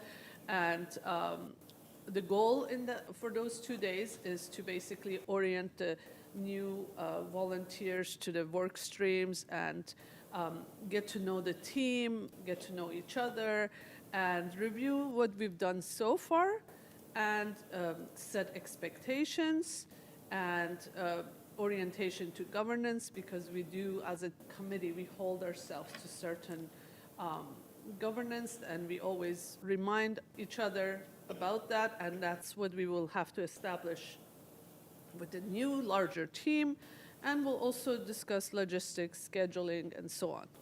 And right around the holiday, we're going to get into the most important part, which is going to be weekly meetings, which will, each work stream will meet separately and refine the mandates and KPIs we might have to do, conduct new surveys just to reinforce whatever that has been established, validate initiatives, and prioritize and create quick wins that we could actually show to the employees that we're doing something. We really believe that quick wins would be something that needs to be implemented very quickly, and establish our project plans. And hopefully in February, we will be more independent, and it's implementation time, and we will begin implementing our project plans and increase our team ownership and become more self-directed and less reliant on the consultant. We're all looking forward to February. Thank you. We went too far. No, it got cut off. What's that? Is Yeah, there- I know. Yeah, I didn't. sorry. A couple more, thanks. Yeah, One more. we'll go back. There. All right. This is it. Yeah. Thank you. So as part of the Culture and Climate Change Initiative, it was realized that, as the culture and climate has built up over numerous years and even decades, you could say. But one of the things that was realized was that the dynamic between the unions themselves plays a factor and a role in the culture and climate at VTA. And so as part of that Culture and Climate Change Initiative, we put out an RFP for another consultant to assist in that process. The consultant was selected, and we've began on that journey in March of 2023, and we've been having weekly meetings in that regard. So we're hoping that that will also help foster an improved climate and culture at VTA. And then going back to what I originally spoke about, the 17 discrete categories of the grant. So you can see all the 17 categories on the screen here. If you have any specific questions about budget line items, I don't want to go through all of it, but if you have any questions, I'm happy to entertain those. You'll note that items 12 is rolled up into number 11, and 15, 16, and 17 comprise the Culture and Climate Change Initiative, and so those are all rolled up into that line item. We do expect that some of these items we will not need to expend all the money. However, item 6, mental health leave days, the 526 Resiliency Center line items, and the Culture and Climate Change Initiative, we are anticipating to expend the full budgetary allowance. The good news is that the California Workforce Development Board has been very supportive in allowing us the flexibility to reallocate funds between line items within the grant. However, we still have to go back to them every time we want to request a change, we have to go back to them for approval, and so we're following that process to ensure that we, make sure we get approval before shifting funds. So that's part of the process. We are looking at all these line items diligently. You'll note 1 and 7 don't have any expenditures to date listed. We're still trying to segregate those costs out, but I can tell you that while we have incurred some costs, they're nominal and well below the 50% mark of the budgeted line item total. And so we'll have an update to that when we get that information disaggregated. The final slide is just kind of a update of the overall 17 categories grouped into the 5 main categories, along with the proposed reallocation of funds. And so you can see we're still prioritizing the bulk of the funding is being spent on supporting the employees and supporting the employees' mental health. And so with that, I welcome any questions anyone has. I just want to add real quickly, I really want to thank this team. They've worked tirelessly. They really have been great in overseeing the budget. Mark's the project manager for some of the activities, but everybody is really reviewing a lot of this activity. It is really, really a lot of work. Jay's the project manager for managing the budget, but they have worked tirelessly. A lot of hours that they're not paid for, and I really, really want to thank them. This means so much to them, and it means so much to our agency. And I just want to say that it has been really wonderful working with the whole team and the executive leadership team. That every time there's a new person, everybody's been really welcoming to everybody and working very closely, getting everybody up to speed. So they've really made a huge difference in the work that they've done. Yeah, I would just like to echo appreciation for all of the really valuable and committed work and the what looks like really important outcomes that you're proceeding with, and they're going to continue and take time, but it's really commendable, the commitment and the value that you've brought to this. So thank you all. Director Foley. Thank you. Thank you for the update. It's really powerful information that you're providing us, that you're continuing to focus on the climate and culture at the VTA for all of the employees. One of the first reports I heard as a new director was this report, and it moved me very greatly. This does the same. It shows that you're still committed to mental health, to making sure that VTA is a supportive and nurturing environment, and continuing to do that really hard work. The changing a culture in a company or in groups around you is really difficult, and it takes a real focus and dedication. So I really appreciate all that you're doing there. And also, I just want to acknowledge that all that you've gone through to get to this point, and the reason that we're here having this conversation. But I had a question for you about the mental health days. That's the one component that I think is really powerful. How do you get the word out to the employees, and what happens when this pool of money is expended? Because the need doesn't go away, the need continues. So I'm curious how long the additional, it looks like a little under 3 million, well, 2.2 million is still left. How long will that be available? How do you get the word out? And have you thought about in the future, or is that going to come to us later? Oh, yeah, they're looking at the CFO, but let's be... I'm looking for Greg.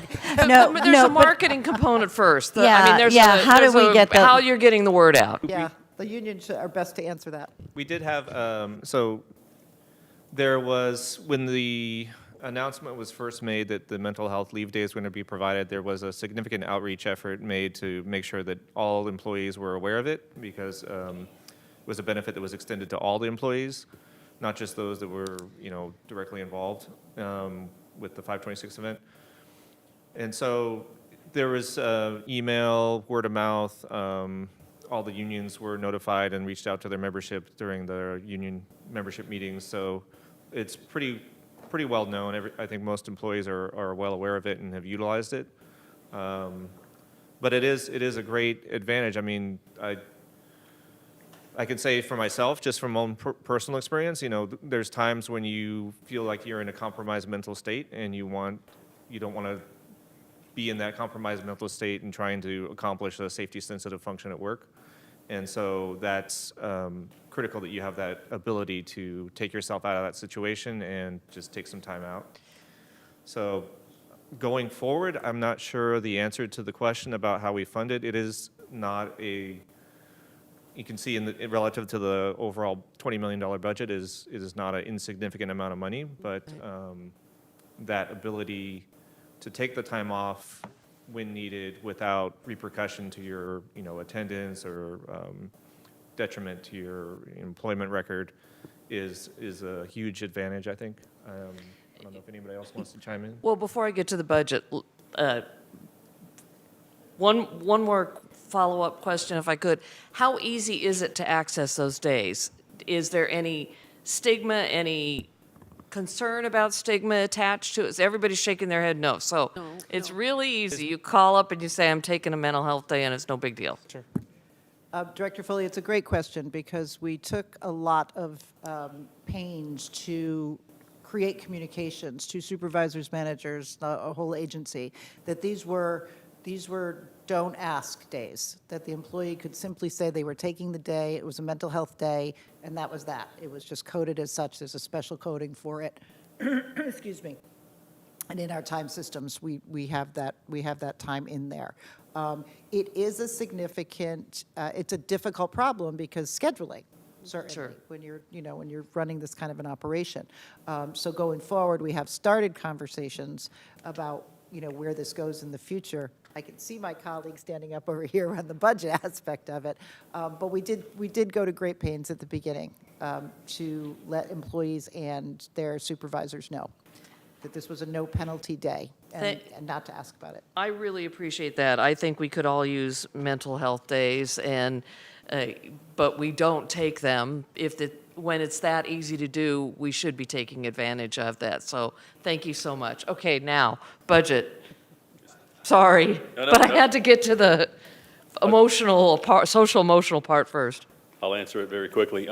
We recognized, as we were building the budget for this current biennial cycle, that these dollars were important to what was going on with SB 129, but also going forward, there had to be something that was going to be built in.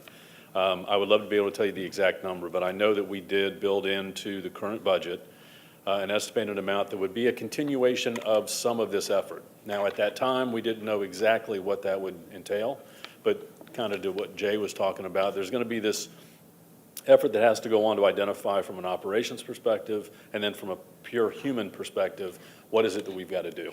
And so dollars will be identified as we go forward, because this has been, for VTA and for what we do as an agency and the kind of what we're doing throughout the entire industry, is we're setting a precedent here, and we need to continue doing that.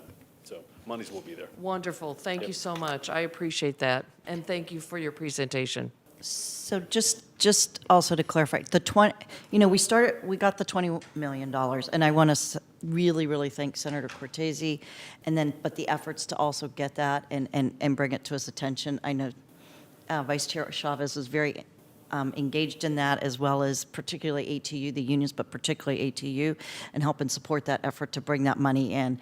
The thing that we do is we can't, as you noticed, just cut off some of these ongoing efforts. There's some things we don't need to do, or that are one-time type focuses. And so that amount of money and what we need to do, this group's going to have to be tasked to what do we do as the grant comes to an end and move forward, working with all of us. And so, we've still got a lot of conversations to go. I'm hoping they're not super difficult, but please stay tuned as board members as to what we truly believe that we need as an agency, because I do think the mental health support, no matter what, throughout this whole country, people need this, and particularly in our area, I mean, it's really critical. So I think it's one program. We have been, I don't know how many conferences we've been asked to speak at about this, because we are sort of out there talking about this, particularly as transit's seeing more issues come about in the behavior towards frontline workers, the public's behavior towards frontline workers. We're at least have resources and paths set for us and support that we wouldn't have had if this what didn't happen. Not that I'm saying it was great, but I mean, the ability that we had this $20 million to set the program up is helping us. But they've got still a lot of work to do, and they know that. But I appreciate it. Director Lopez? Thank you so much for your work and for the presentation. This is some of the most important work we can be doing as an agency. I did have a question about the different work stream groups and the percentages that were broken out. I saw, and it just maybe because the percentages don't add up to 100, maybe it's just missing. I'm wondering why 2 of the labor units are not included in that. Which? I see AFSCME and So SEIU. I think this is just the way it translated onto the screen. ATU is the 26%, TAEA is the 5%, and the 11% is the executive team. Got it. Great. Sorry about that. Yeah, no problem. I'm glad to see. On the printed one, it has the labels somehow on the screen. Oh, okay, good. Well, I have that I too, so I'll apologize. take I a should have gone over that. Yeah, specifically. no. So AFSCME is the first, ATU is the second one, SCIU, TAEA, non-rep, ELT is the bottom one, which is the executive leadership team. We wanted to distinguish that so that we could show their presence. Absolutely, I appreciate it. And then would it be possible for directors to get the detailed data broken out that's behind this slide? Oh, absolutely. Yes, we have a lot of documentation on it. Absolutely. I'd appreciate that just for, I think it will inform our perspective and work going forward. But just really want to say thank you for your work. Vice Chair Chavez. Thank you. And really, such a long way and how far you've come. Just a couple of questions that I have. One is, at what point in time will there be defined indicators that demonstrate climate today and going forward, so there's something concrete to measure against as it relates to how people are feeling about their workplace? Well, I think that's in the plans for the work that we're going to be doing in the spring. The Deloitte contract will end in June of 2024, and prior to that time, what we anticipate is having some way to gather the same kind of information that gave us the 8 insights to see if the work that has been done has made any difference on those insights. What would be helpful, I think, for the board would be to receive the indicators as you see them today. Like, these are the indices that we're going to say, this is what the climate looked like in 2023. And I know that we have some data, but it's not, probably not consistent, and not unlike the way we think about safety, physical safety, ridership. What would be our anticipated job satisfaction, right? Today we're at this, in 5 years from now we're going to be at this, and there will be supports and work that go into that. But I think being able to come to some agreements about what those look like year over year, because I think they will be helpful to understand the effectiveness of the work that you're doing.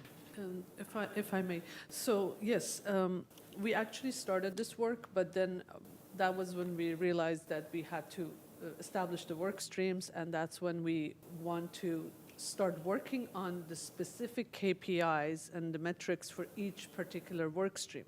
We have already thought about pop surveys here and there to sort of dig down further on whatever initiatives that we already had, and because some were very general. And what safety means to me is very different to ATU members, right? So we are planning to be digging down and sending surveys or even conducting interviews, going out and talking to employees. And all those will be established within each work stream. And together with that, in comparison to the data that we had, we will hopefully be able to build a benchmark and also milestones as we are going forward.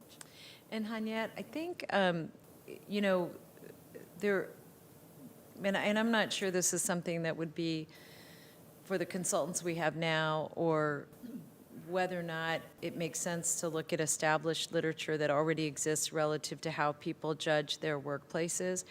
But I do think that there are some metrics that are used and have been used long enough in employment in employer, but both with employers, but in the public. I'll just give you an example of something that, as the city of San Jose does, you know, year over year, they'll say, how do you feel about your parks? You know, how much do you love living in San Jose? I mean, they have questions that they've asked, and in some ways, there's one question we ask in almost every poll, which is, you know, is your community going in the right direction or the wrong direction? And even though I find it to be one of the most annoying questions, because to your point, Hanyat, it means something completely different to everybody under the sun. But when you compare those basic indices to almost any other questions we're asking, it helps you see the correlations. And I think that might be of assistance to the leaders, you know, the employee leaders, the management leaders, and even to the board.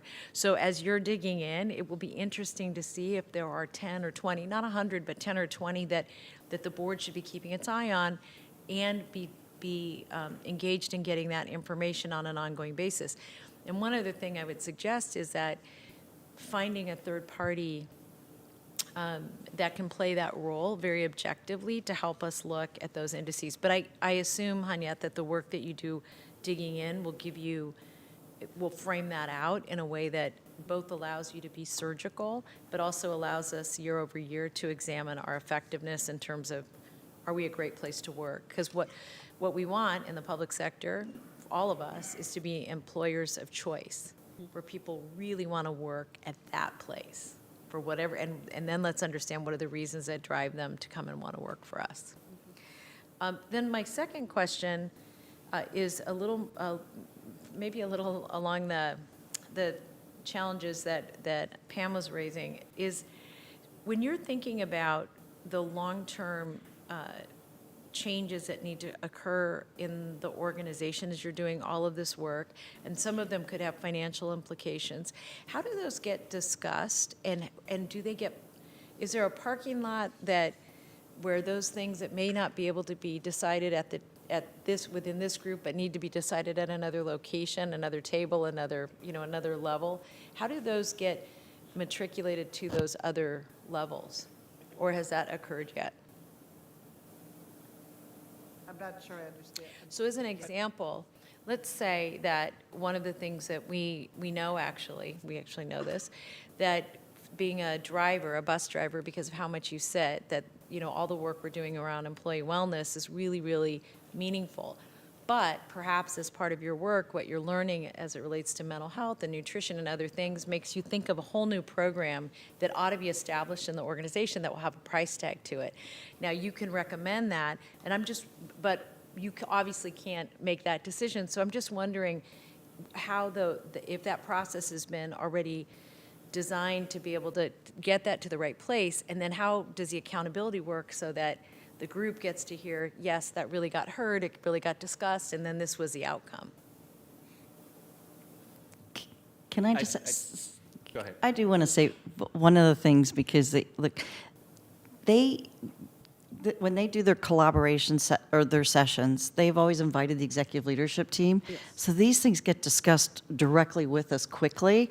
So Greg knows what the issues are. Sonia knows what the issues are. I hear them all, and we're aware. And then we discuss them at our chiefs meeting and go back. And SB 129 meets weekly, and they're talking about it. So right now we have pretty good real-time discussions. But you're right, there are some things where we're like, okay, we do have to think about. Well, then just a question And they'll would be, keep them on. where's that list of changes that then we would be informed about, the employees would be informed about, and how is that communicated? Because I understand what you're saying, but as an example, if something needed to be at a bargaining table or needed a something that had to required an RFP or an RFQ, and that doesn't need to be answered tonight, but I actually think it's really important because at some point the $700,000 consultants are going to go away, and all of this we're going to have those systems ourselves, and I really, really want to make sure that the system for communicate, and I think, Hanya, you hit the nail on the head. It is the single most important piece, except for getting results from the out. It's one thing to talk. It's a whole nother thing to see the change that you've all been deciding should happen on a long-term basis. So really, I just want to make sure that system is established, and at some point, we understand what that is, so we understand when information gets input, this is how it comes out, this is where, this, and frankly, there's a high level of accountability to the employees. And I would say, and I remember having in the workshop with Tammy and the rest of us, but really having this conversation about the original survey work. And I think one of the things that a lot of us learned or knew is that it gave us a baseline, but it also gave us a baseline of people who didn't feel safe yet even answering the initial survey. 100%. And so there's two things we need to find out. Is the agency in some of these cases on the baseline survey shifting? And second of all, are we getting people who trust us enough to even answer the questions? And this is a long journey, and they know we're all in it for long haul, but there's a lot of key points of it, and I think it's the benchmarking that I think is really critical. And it's part of the reason that I think it's so critical to have a third party do the analysis. And it's not just a trust issue, but it's a consistency issue, and then it is an ongoing, I guess it is a trust issue. And, and we've done it in lots of different places, effectively and less effectively, and so I just want to make sure that as you're going through the process that there's accountability, because I think one of the things that employees are going to be asking is concretely, what is different today, what's different a year from now, what's different 2 years from now than what's different two years ago? And that's really the question I want to be able to answer as I'm talking to folks about the work. And I think when Dave put this idea forward, he was very interested in understanding that how culture change happens, and then once it does happen, how do you sustain it, right? That was really one piece of a bigger discussion that we all had in the beginning. So, and again, I know some of that won't be answered today. I just wanted to share some thoughts and expectations. But just to add to that, I think the selection of the work stream was very important, and this is why we made sure that we have representation from every group, every union, and every department, so that everybody's there and they're thinking of, when we decide or think of these changes, there's like eyes and ears there. And then just like Carolyn said, we immediately consult with the executive leadership team and the particular departments. For example, if we decide to do something that it requires technology change, we obviously have to talk to the affected department. But it's great points that you made, and for us to be looking at benchmarks that we can check, even in 10 years, we could sort of test ourselves against that. And I think too, Hanya, and maybe I can't remember if it was Tammy, or which of you talked about this, but I think that the permanency of culture change has to do with structural integrity and processes that people can rely on, and part of how they rely on them is understanding how accountability works. And in an organization, this is a very dynamic organization, to your point about lots of different work streams, but also different departments, different, like a whole different perspectives. And I think the point you raised about what safety and security means to you may be different for a driver, may be different for a mechanic or a line staff. One last thing, is that I also want to make sure we're thinking about this relative to the people who are contracting with us as well. We have some very long-term workers that have long-term contracts with us, and we should be thinking about how climate impacts them as well. Thank you. Thank you. And Director Torres. Great. Thank you so much for your presentation, and thank you so much for being resilient as well. I know it's very unfortunate on why we're here or why this is happening. So I do have a couple questions, though. I think one of them is I noticed in slide 11, and I don't know if it's even the appropriate question to ask, but I noticed in slide 11 that during May and June, demand for assistant actually peaks. I'm assuming that's because it's the anniversary of the unfortunate shooting. So you all and our VTA, we roll up our sleeves and make sure folks that we're ready for this, obviously. Yeah, I mean, I think the clinicians have been similar. We've had I can't remember when the 526 Resiliency Center opened up. Armando might remember, Mark, exactly what the dates were. The one thing is interesting, I don't know if necessarily it's getting worse. I think there is more trust in the services. They are confidential. They are, and that people feel more open to be able to take advantage of them and not feel less of a person because they have to take advantage of them. And that's what's really important for us to understand is everybody needs support and help. No, of course, and that's But I why, think yeah. I do think they peak in that time frame too. Yeah, and that's why I admire what they're doing, because I'm a crier, so I wouldn't be able to do this presentation at all. As Councilmember Foley will tell you, and folks on the City Council, I cry all the time on the City Council. But it's just we as directors should be always supporting you all and making sure that you're all safe, right? And I know you did bring this up, and I know that this project and this program is evolving, and I know that we are taking a page from the unfortunate situation that happened in Gilroy, as mass shootings are now the new normal and a common occurrence every single day. Have we been approached by other maybe government agencies to take a page from what we're doing as well? Yes, and I know ATU has personally been asked about this in situations, and we have been asked as well, particularly at APTA, at the American Public Transit Association. Okay. We've had a couple panels on it where we've had John Pospashek came with us and ourselves and we had Dr. McCoy. We did a panel for it, and there's been some just on safety issues that have been. I know Aston had been at one of those sessions as well. So we have had a number that we've been asked in the industry to talk about particularly how to set up mental health programs and support services. Great. Armando, did you want to add anything? Yeah, I did. Omar Torres. Hi. And I kind of wanted to go back a little bit with Cindy Chavez. Armando Barbosa, I'm the baby of the bunch with the SB 129 committee. And I've had the opportunity, and I'm very proud to work with this team as an A2 representative. We do represent a large group within the VTA community.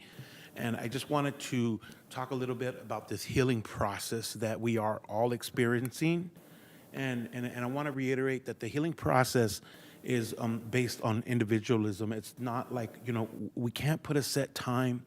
We can't say, hey, by March, we are all going to be, because that's just completely impossible. We're talking about mental health, right? And mental health is dealt on an individual basis. We're trying to create a space where folks even have, Carolyn, I believe she said it too, where they have the safe space to come forward and say, I'm not okay. And that's something, with our past leadership, we wanted to continue pushing that. It's okay at the workplace to say, I'm not okay. So we're peeling this big, huge onion when it comes to what's going on here with even, as a representative of the peer support, I'm very proud to be in the room today with 8 employees of VTA. In diversity, we had 2 ladies. I was really proud to see these ladies come into the room and participate wholeheartedly. And it was just, and we've created that. VTA has created this space for 8 employees today, right, to begin to start the process of healing, peeling that onion. So it's a challenge. I wrote down what Cindy had asked. She was talking about sustainability and how we're going to get there and what that looks like. So that's a good challenge for the team too. I'm definitely going to bring that up so that we can start working on some answers so that we can report back to the board. Great. No, thank you. And then just my last one. I'm sorry, Director. I was going to add one thing on the question you asked about who's using the facility. One thing that the county did was create, for lack of a better word, sort of a trauma center, in part because of what happened in Gilroy and then what happened here, recognizing that we're going to see and continue to see, even if it's not mass events, individual events require a very different kind of counseling. And so one thing that we've done is we're opening up the resiliency centers and looking to talk to all of you as leaders of your public sector entities and looking at the private sector too to see if there's a possibility of us using joint resources to be able to access these services. Because one of the challenges we've had and still have is folks aren't able to access mental health services through their own insurance. And what's even harder is then accessing services that have, where trauma is related, where it requires a very different kind of counseling that's not, frankly, not everybody's trained in it. So one thing I'm really hoping is that as the county learns more, and we've hired a director of that trauma center, that we're going to be able to come back to all of you and ask what level of interest there is. And if you think about it, firefighters, police officers, I mean, frankly, all of the assaults that our drivers experience, all of that causes very significant trauma and requires a very different type of therapy and service. Yeah. So we'll be reaching back out. No, right. And the most important part is that we're talking about it. In communities of color, as we can imagine, we're supposed to, toughen up and, don't speak about your emotions and all that stuff. So my last one is, and I'm not sure if it's the right thing to do it here, but I want to do it here because we were speaking about this. I recently attended a Police Foundation major award ceremony last week, and an individual by the name of Christopher Watts was recognized by our San Jose Police Department.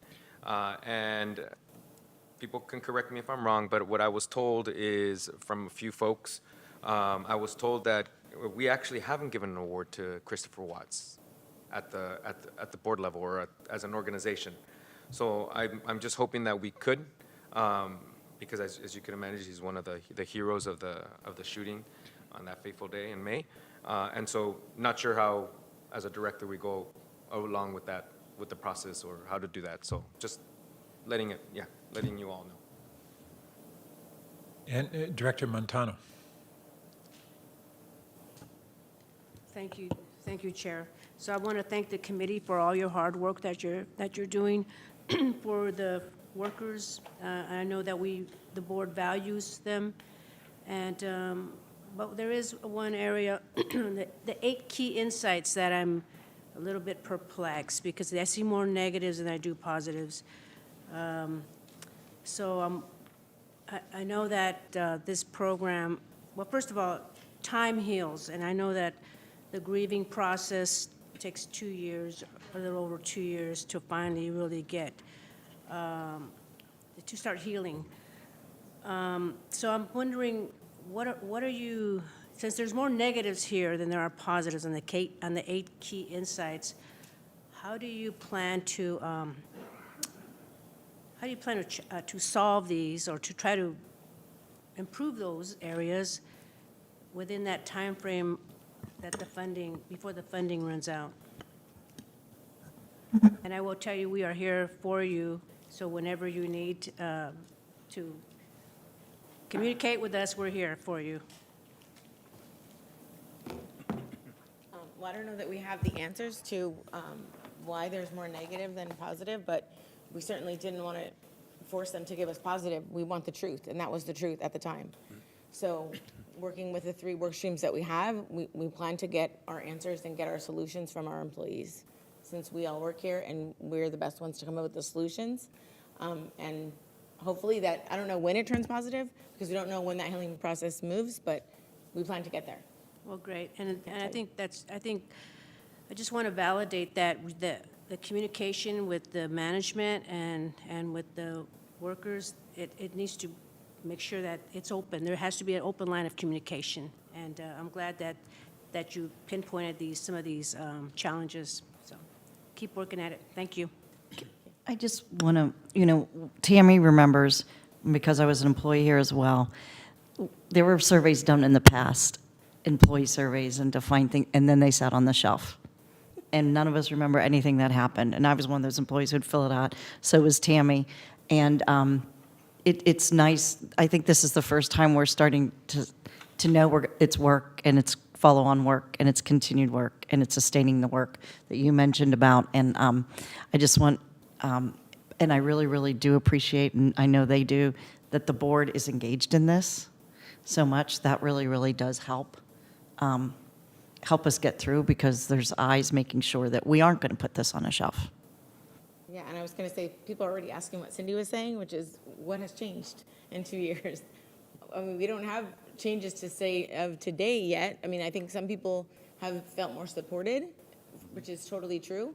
And I think one of the things with, like, if you see more activity last May and June, it could be that it was a memory time, but it also could be that that's when people are ready to accept that I need help. Because we don't know when that happens. I don't know when that trigger happens. We've been on this committee every single Thursday and any other day you need us for the past 2 years. So I don't know when it affects different people on our committee, but I do know that we're going to be there and the support's going to be there. So, and I do know my own daughters use that support. So she says I pay attention to everybody else and not her. But but the support has been like tremendous, and it makes me feel good that I do have that support too, even for my own family. So I just want to say thank you, and I think that I've never done this before, even though I've been at VTA for 29 years almost.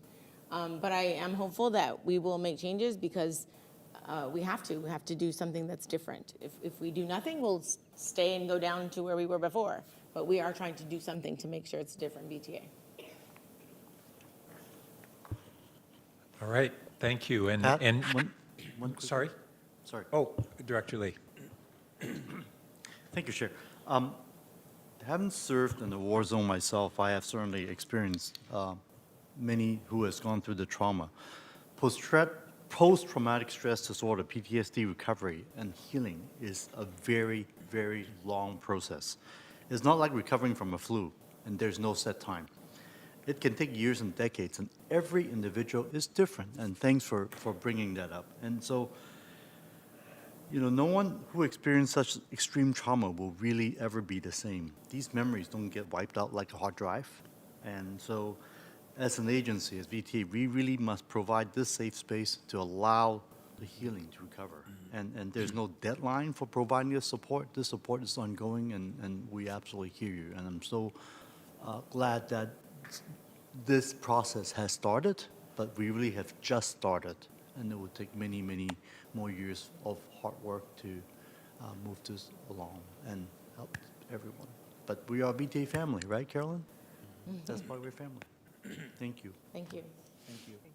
And do we have any members of the public who wish to speak?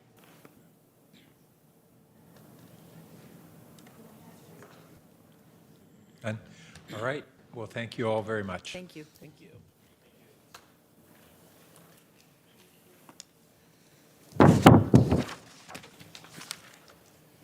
Okay, so we'll now go to other items. Item 8.1 is for items of concern and referral to administration.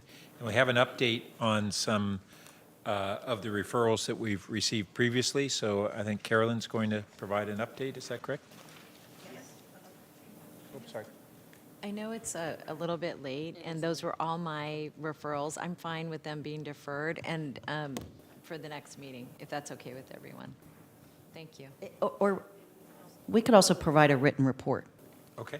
if you want, and then we can state it. I would like them to stay on the agenda because they need to be action items. Yes. But given that one wasn't responded to properly, I think they should all just come back. Yeah. Okay. And any other referrals from colleagues going forward? All right. Any announcements? Okay.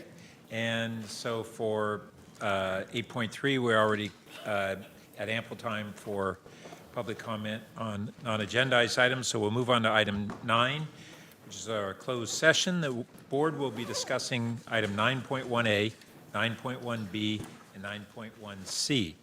Closed session items are noted on the screen. And so these are all real property, real estate items, and the details are on the screen and in the packet. Are there any members of the public who'd like to address the board on the closed session items? Yes, Chair, we have one hand raised. Blair Beekman, please accept the unmute and begin speaking when ready. Hi, Blair Beekman. Thanks a lot for the meeting tonight. I needed it. It was nice to be here. Thank you. I wanted to offer a point of procedure that with item 8.1, you often have ideas that I'd like to comment on, and then I know you like the efficiency of the meeting process, what you've been developing as a public meeting process. I think Brown Act ideas specifically state if you call an item out in a meeting, agendized item, it has to have public comment if asked upon.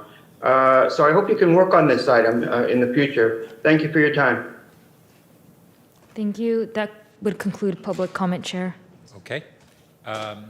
So thanks to everybody who attended and participated tonight. The board's going to go into closed session now in room 157.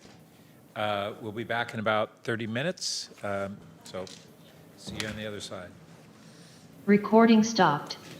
I will just go to 157 to make sure. Talia, could you pause the encoder? Thank you.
Recording in progress. A report out, Chair? Yeah, we're now back in open session. Evelyn Tran, General Counsel, will provide the closed session report. Thank you, Chair. The board did not take any reportable actions in closed session this evening. On that note, our meeting is adjourned. Thank you. Recording stopped.